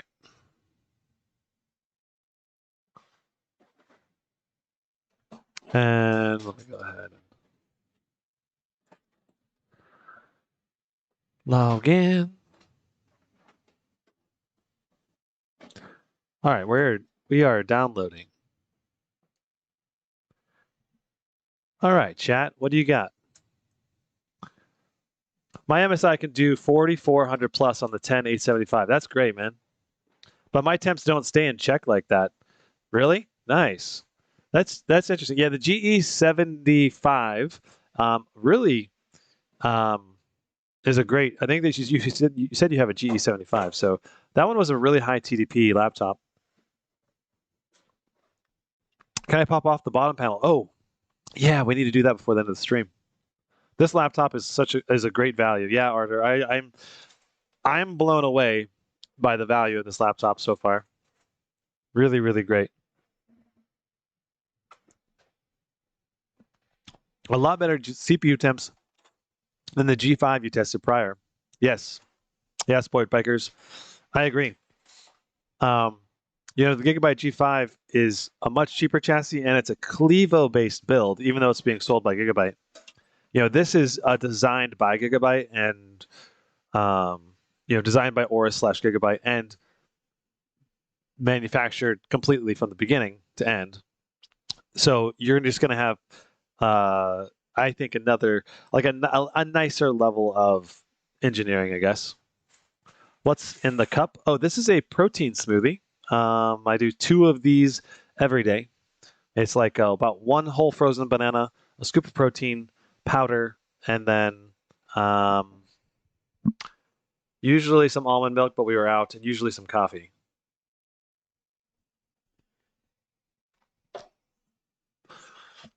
but I've been attempting to lift weights now for almost like a year and a half now, and it's been good. It's been really good trying to improve my health and fitness, but it's just hard to be consistent. Are you using RTX voice, or is this the laptop, or is the laptop this quiet when running benchmarks and decompressing game files? So, oh, Nazar, yours is the GE76. Okay, gotcha, Nazar. Okay, makes sense. Are you using the RTX voice, or is this laptop quiet when running benchmarks and decompressing game files? So this laptop is on maximum fans right now, and then I've got Carla behind me doing stuff, unpacking stuff, and then with the Scar 15, I have that in performance mode, so you probably have a little bit of fan noise from that. All right, so my Aorus 17X YB with 150 watt 2080 Super only gets 9585 time SPI with all max in Control Center. Oh man, yeah. I mean, that's the progression of technology, right? That's last gen tech versus new gen tech. 105 watts 3080 max Q is beating the 150 watt 2080 Super. Yeah, that goes to show you the progression of technology, and it does go to show you that we're also getting a lot better temperatures and a lot better. Like it just like the 17X was a big beefy machine that weighed, I think, not that beefy. It was like 1.2 inches thick, I think. So, and it weighed like over 8 pounds, right around 8 pounds. So, where this machine is under 5 pounds and under an inch thick. It's crazy. Gizmo, I was able to order the Omen 15 for $14.59 with the following specs. Let me know what you think. 5800H, 3070, and QHD. Mario, I really hope HP honors the orders at that price point because it is an insane deal. I think it's an insane deal. I actually ordered one for review because I didn't know if they're going to send me one or not anytime soon. I don't know if I'm guessing it's not going to go through though because it was a pricing error. I don't know. You do not need to work out. You look fantastic. I mean, I've been working out for a year and a half. That's part of the reason why I look fantastic. uh, Shocked your 2080 does that poorly. My 2070 Super is only 115 watt and gets 9580. Yeah, I am a little surprised. I was expecting closer to 10,000 probably with the 150 watt 2080 Super. I don't know. After having the Aorus 3080 for a month, played Assassin's Creed Valhalla for Ultra for 4 hours straight, and it was cold at the end. Nice, man. Yeah, this laptop seems so impressive.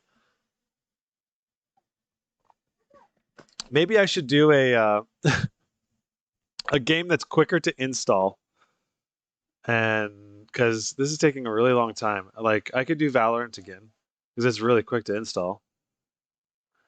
What do you guys think? Should I run just rock Valorant? It only takes like 2 minutes to install. We'll be sitting here for 20 minutes, otherwise 30 minutes doing nothing.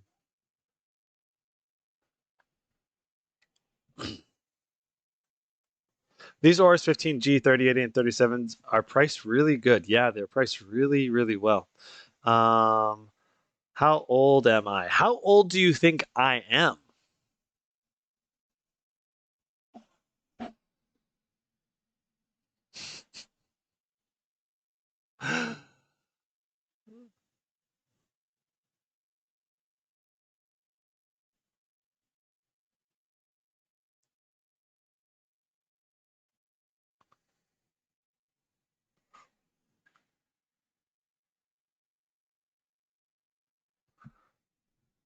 "27, 34, 39, 25."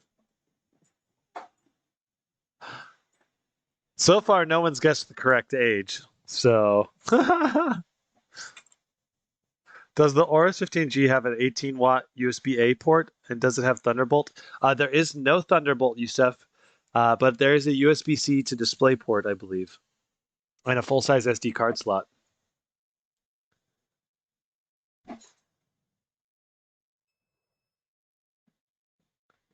Sword X gets the first guess correctly. 33. 33 is correct.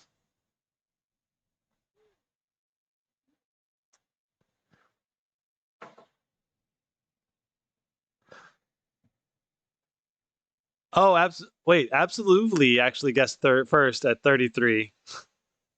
Okay, you gotta give credit where credit's due. You're a kid still. Oh my god. My my sister, when she was 33, had 3 children. I just haven't. I don't have any kids yet. Dang, he is really young for his looks. What does that mean? I think mean that look older than I am. I don't know if that.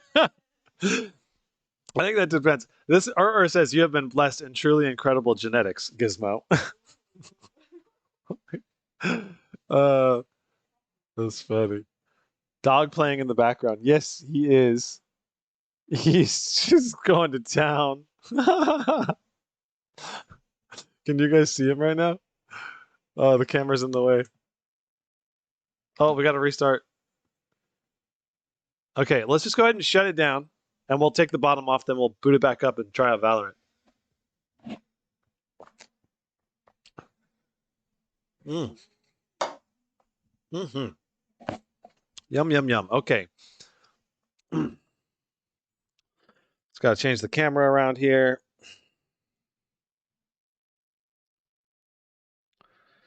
Cool, cool. All right. Lift this guy up. Just like that. All right, and we're going to need to take these legs out again.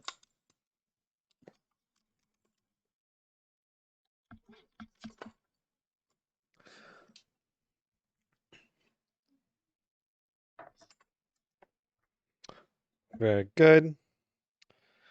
All right, and we're almost there. Probably just like that right there should be just about perfect for doing this. Cool. He looks younger because he doesn't have kids. Yeah. Hairline is on point. Yeah, I've got good. My dad's hairline's still on point, and he's like 60 something. He has only slight reducing hairline right now, and he's in his 60s. So I do feel pretty lucky on that front. All right, what are we looking for? Well, okay. First of all, impressions of the bottom. Really good ventilation. Look at that spread of ventilation. Just it's almost like about a third of the laptop is just all mesh.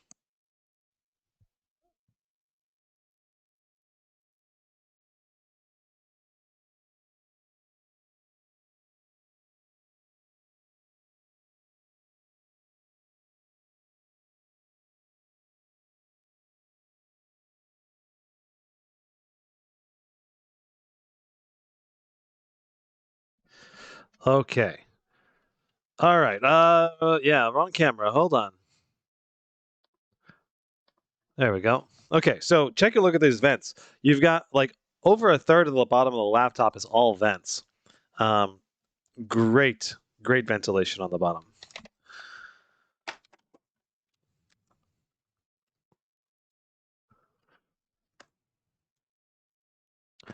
Yeah, my dog barks at everything. It's a challenge when I'm live streaming.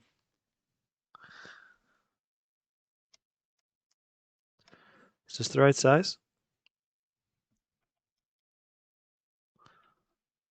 I think this is the right size. Let's see.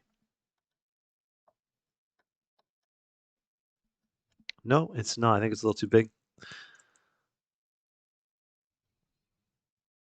It's a T7. We're probably looking for a T5 or T6.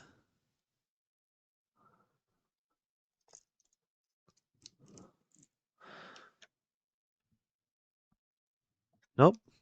We're looking for a T6. Where are you? I had all these in the right order. Or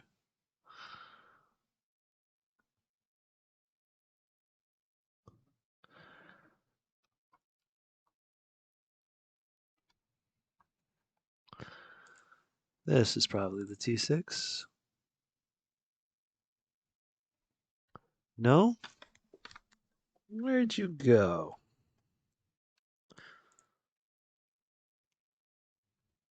There it is. All right.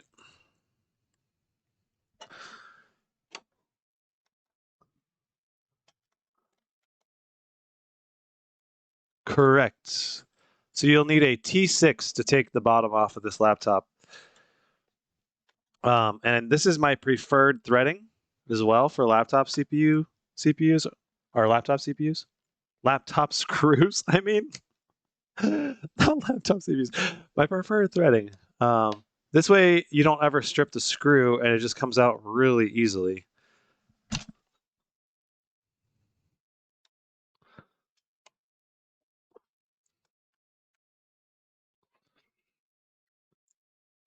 These are T6 screws. So you'll need to get a special toolkit.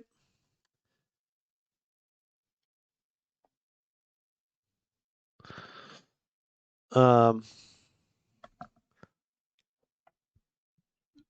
should put a link in the description to a toolkit for you guys here. Hold on. One with the same brand that I use. I just ordered one actually. I'll let you know how good it is, but it's one that Bob from Bob of All Trades is recommending.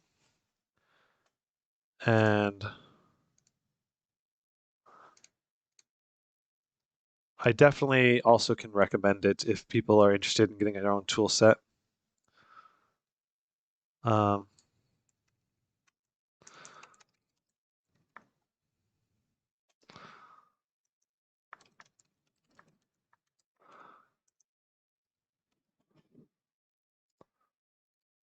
Okay. All right, so I've got a link. I've got a link in the description now for a toolkit if you need one. It should have all of the things you need to take these laptops apart and any future laptops too. Like I've kept the same toolkit for over 10 years now. Jacob Barber for the $1 super chat. Thank you for the support.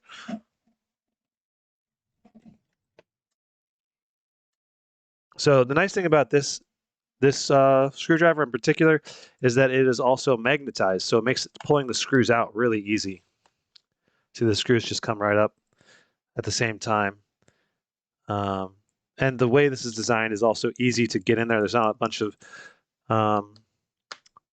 material blocking your way, like on some screwdrivers that have too big of a head or whatever. Okay.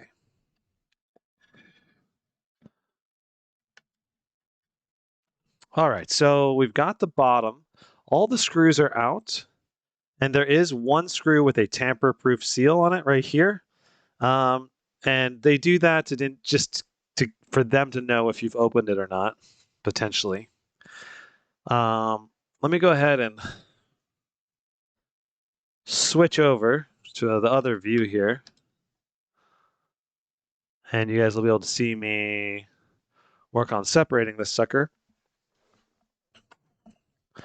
I don't know how hard this one will be. I also have a little pry tool as well. Hopefully it won't be too bad.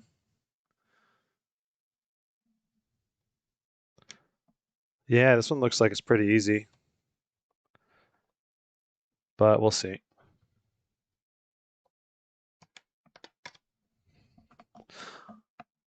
Trying to decide where I want to put it in between. I just don't want to do it where anywhere might be damaged.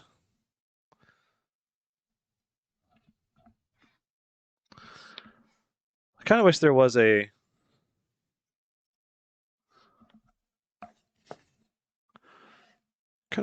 little area on every laptop that was designed for prying the laptop apart. Oftentimes there's not, and it's just really annoying taking the bottom off. Okay, that worked pretty well in the corner by the hinge there, getting it started, and now that it's started, it should be pretty easy to take the rest of it up.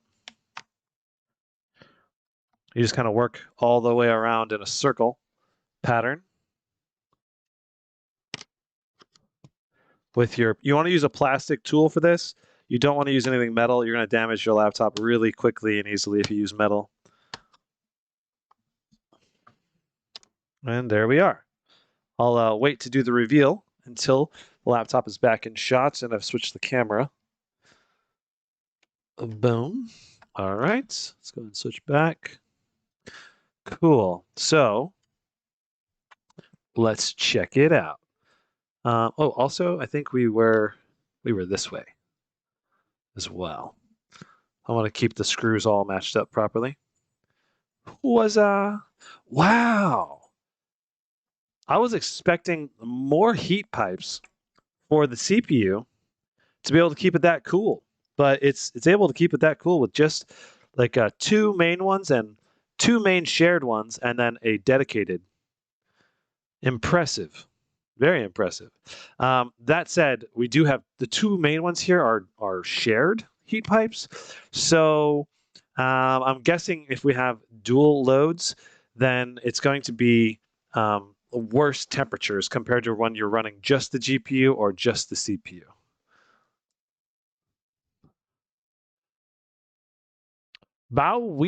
Bowswezi for the $5 super chat. Any word on the Gigabyte A5 Ryzen 5800 3060? Are you going to review it?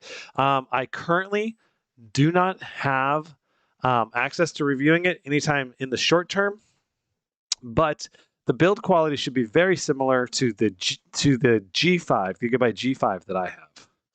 So you can kind of, I think, use that to give a reference for like the build, but just know that the internals will be a bit different.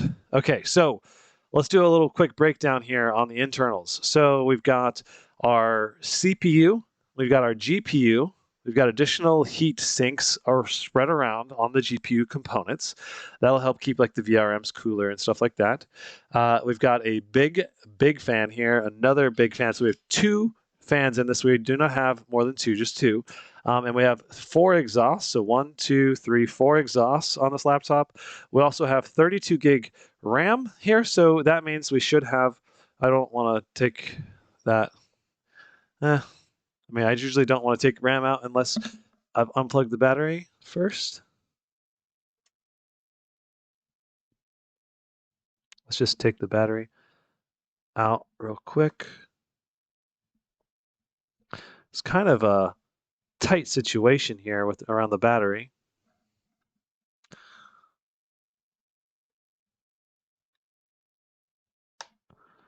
It's coming out, but it's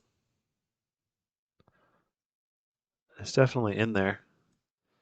Might need to remove this up first.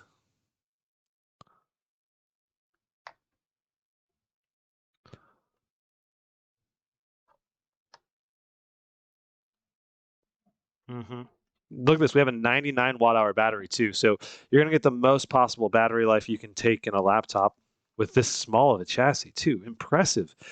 Really impressive stuff from Gigabyte.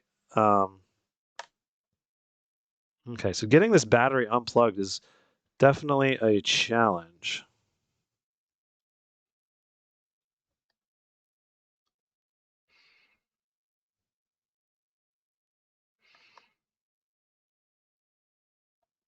It'd be nice if they designed this to be like a 1/4 inch further back or something. There we go. Got it. Okay. So let's go ahead and take a quick look at this RAM. So it looks like they included Crucial RAM too. So name brand RAM. Let me turn on autofocus so you can bring this in closer. And you can see we do have dual rank RAM. We have RAM on both sides. That should improve our performance in some titles like Shadow of the Tomb Raider, though I'm not sure how much it's going to affect a Ryzen processor versus an Intel processor like in this laptop. I think a Ryzen processor may benefit more from that. Need to do more testing on that to know for sure. Now, as far as other things on this internal chassis, Wi-Fi card right here is easily accessible. I think that's the Wi-Fi card. Then we have our PCIe 1 terabyte drive, and I cannot tell what brand this is. It does not say. We've got a sticker on top of it, ROHS. I don't know if that's the brand, but that's the 1 terabyte drive, and we have another spot for another drive right here. So you have an open, accessible SSD slot, and then our speakers are right here and right here. And I also noticed there was speaker grills for the speakers right here for the speakers to come out clearly. So they're bottom firing speakers though. And that's the internals of the Aorus 17 or Aorus 15G.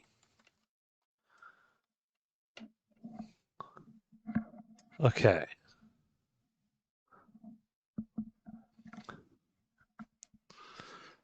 So it's a CL22 RAM. I didn't even check what the RAM latency was, but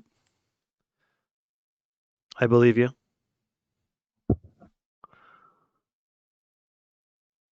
Oh, interesting. These are actually 3200 megahertz RAM too. CL22, yeah. So that's interesting. They're clocked at only 2966 though, but they're actually 3200 megahertz sticks. So they overspec the RAM. I wonder if there's a way to run them at 3200 megahertz with an XMP profile or something. So reapplying the bottom is usually pretty simple. Just gently press around the chassis. Sometimes you need to do it in a specific order. But the big thing is before you put any screws back in, you want to make sure everything is sitting tight and flush to the chassis all the way around.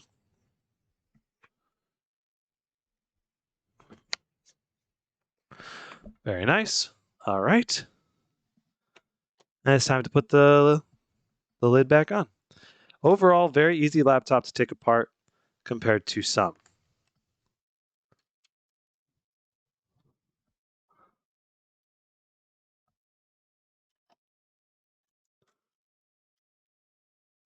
Oh, plug battery back in. Oh, thanks, guys. Appreciate it.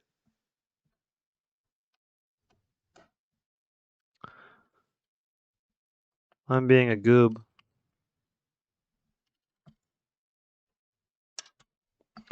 Well, we're gonna get to pop this sucker open again. You didn't expect to be able to see me open the laptop twice in one stream. Such value on this live stream today. All right. I gotta say, I don't mind popping this open again. It's really quite easy. Yeah, the battery life test would have been rather short, I think, if we didn't plug it back in.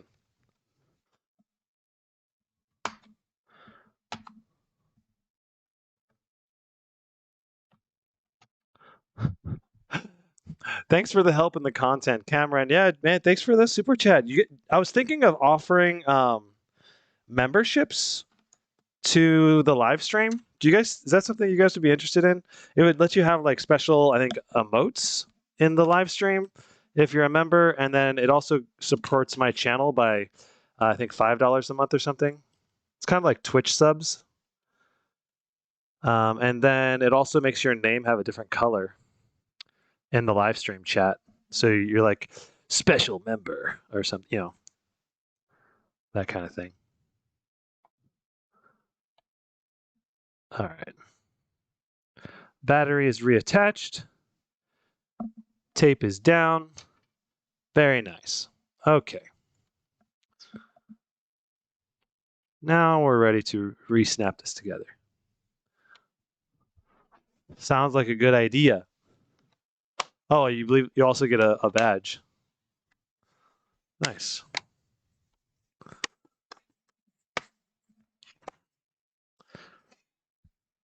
This snaps together really easily and nicely, I gotta say,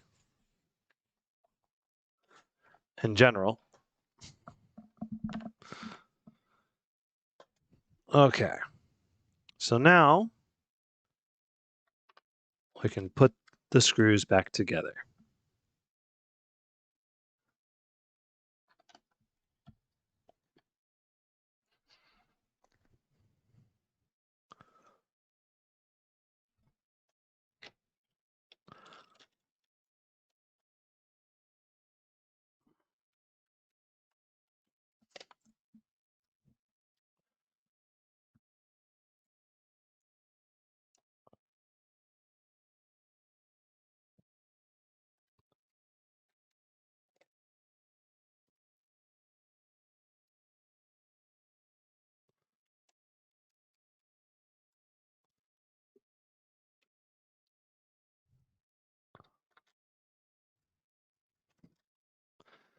This is what I normally do for my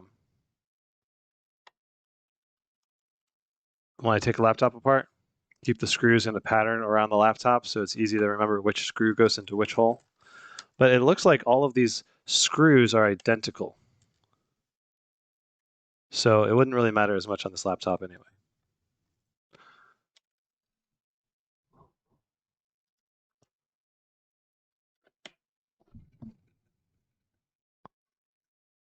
Yeah, the Ryzen 5000 series runs them at 3200 megahertz. I can confirm that much at least. And I know some of the Intel 10th gens can run it like that too, but it's only with like a special XMP profile. So if you're going to keep the bottom like this, you're going to want to just go around, just make sure all the screws are in there nice and tight so you don't lose any of the screws as well. I recommend doing a quick, just like a light torque test, make sure they're hand tight. You don't have to over torque them, just still a nice little extra torque to make sure that everything's in there tight, nice and snug. Okay, voila. Let's go ahead and turn her back on again. Ooh, that's a beautiful keyboard.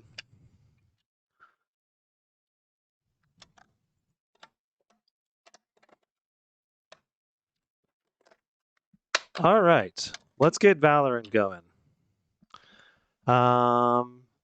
Also, plug it back in again.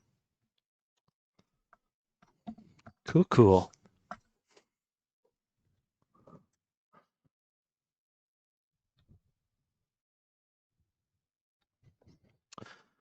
All right.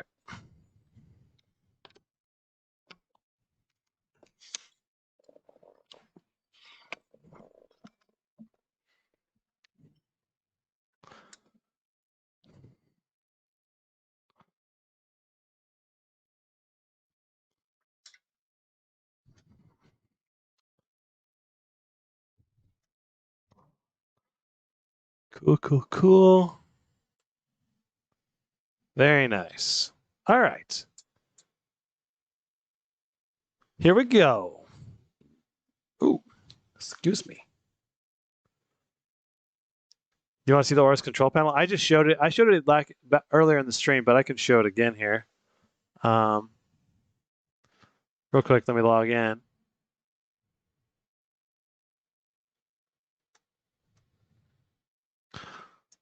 And voila. Ooh, cha. Very nice. Oh, we also got to get Afterburner going and HW info as well.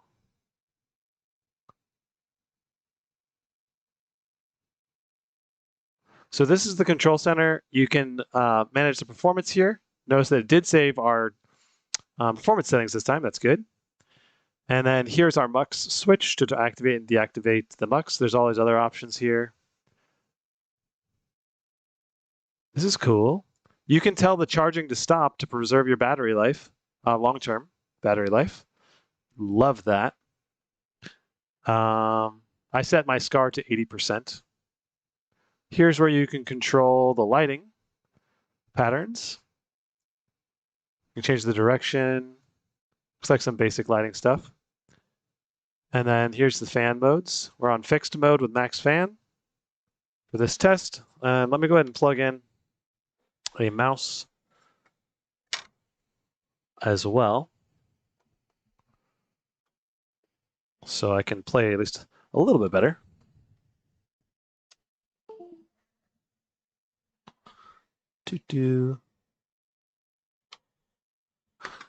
Cool. Ay. All right.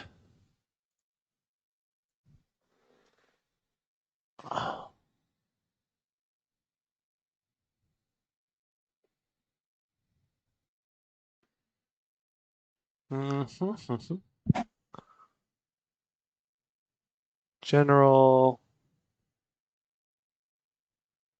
video off, off, off. Low latency on, graphics quality, high, VSync off, vignette off, 4x and 8x. Okay, I think we're good to go. Those all look like the correct settings. Let's go ahead and start. Look at that, pushing 600 FPS.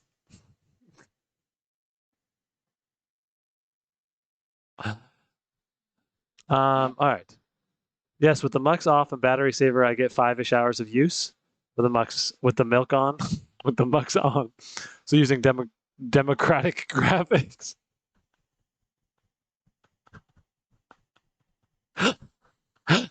But with my milk switch on, so using democratic graphics and power receiver mode on, I only get half. Oh gosh. Okay. That's too funny.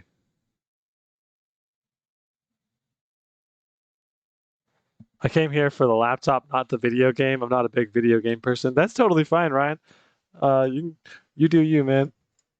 But it should be interesting to at least see the temperatures and what kind of wattage this pulls under this kind of a load.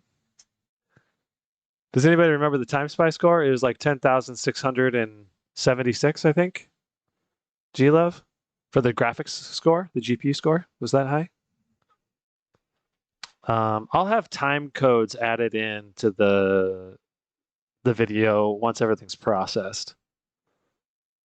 What's up, Q-Boy? I prefer totalitarianism graphics myself. Mux off, milk switch on, democratic graphics. That's great. All right, we'll do the ghost.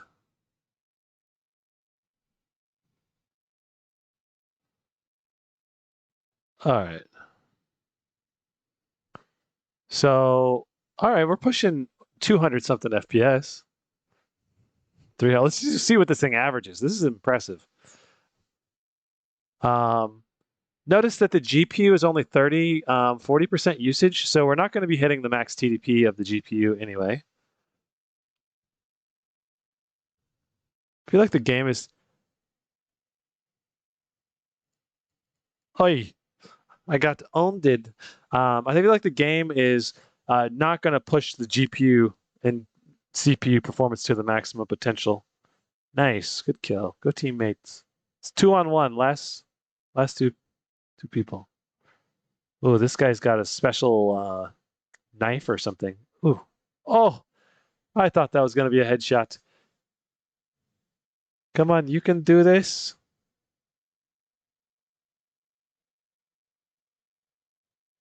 It's the same.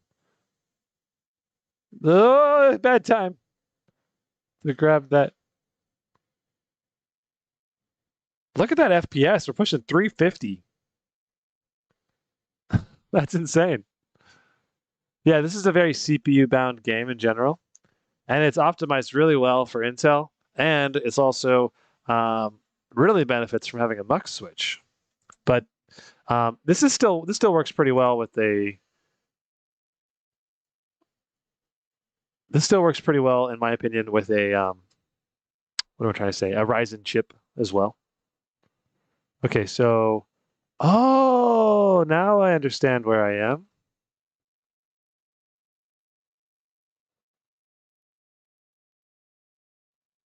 Okay.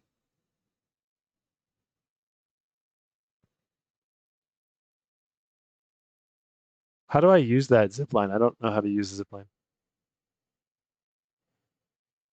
Oh, okay.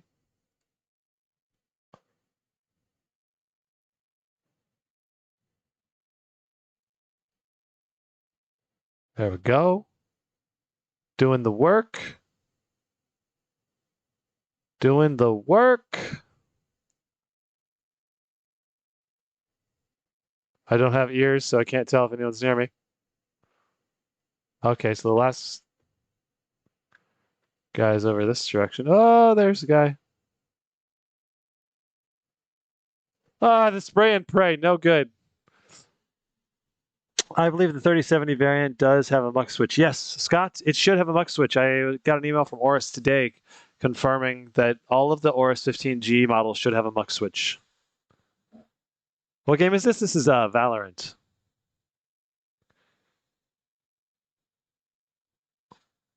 I don't have ears, so that means I don't have ears to hear footsteps in the game because there's spatial audio in a game like this, so you can hear where enemies are coming from.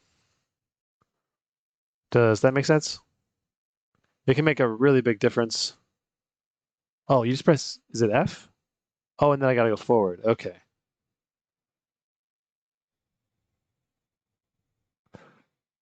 Okay, yeah, well, you let me know, Scott, if it does not have a mux.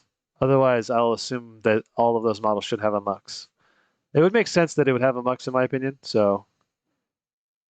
Thank goodness, the performance on this chassis is awesome, and we're only hitting 53 degrees and 64 degrees so far. We're pushing up. We're capturing an orb. Oh, God, that was a mistake.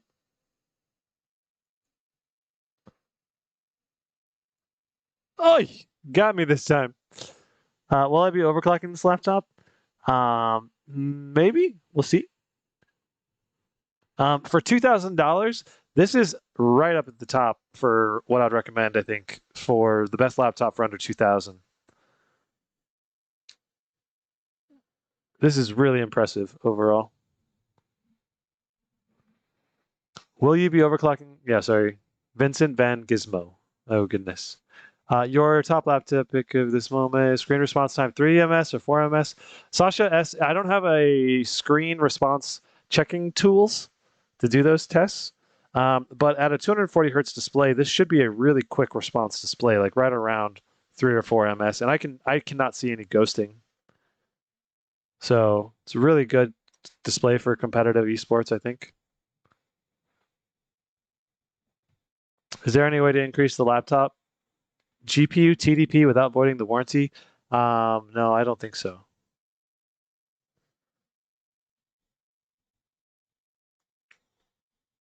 Which GPU, in your opinion, is better? The Strix G17 3070 130 watt or the Aorus 3080 Max Q? Joe, they're going to be pretty close, I think. But I think in RTX and DLSS titles, the Aorus should be a bit better. But I don't know yet. This Jet person's pretty good. Oh, I spoke too soon. All right. Last round, and then I'll go ahead and call it.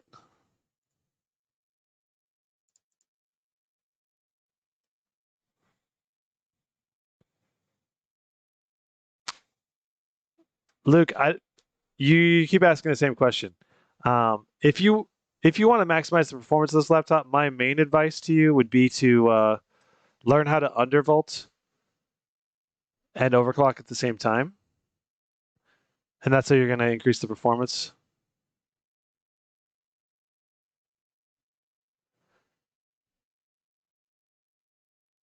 The other option is you could potentially flash the VBIOS, but I don't. Yeah, that's a risky business, especially on a laptop that only has 4 total heat pipes on this guy. Looks like the enemies are pushing through mid. I'm gonna go ahead and push out here.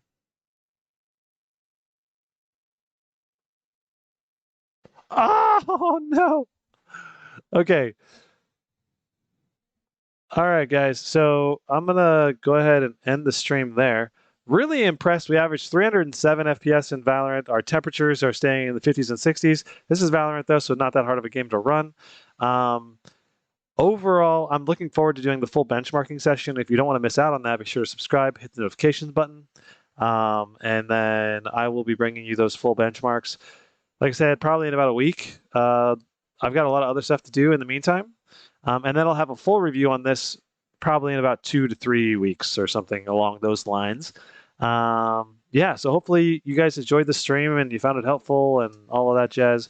I will catch you guys in the next one. So, yeah. Peace. I know you're trying to do a joke or whatever, but anyway. What's my favorite game right now? Probably Warzone. Probably Warzone. Or Apex Legends. Those are the one I'm playing the most right now, at least. Bye bye, everyone. See you guys.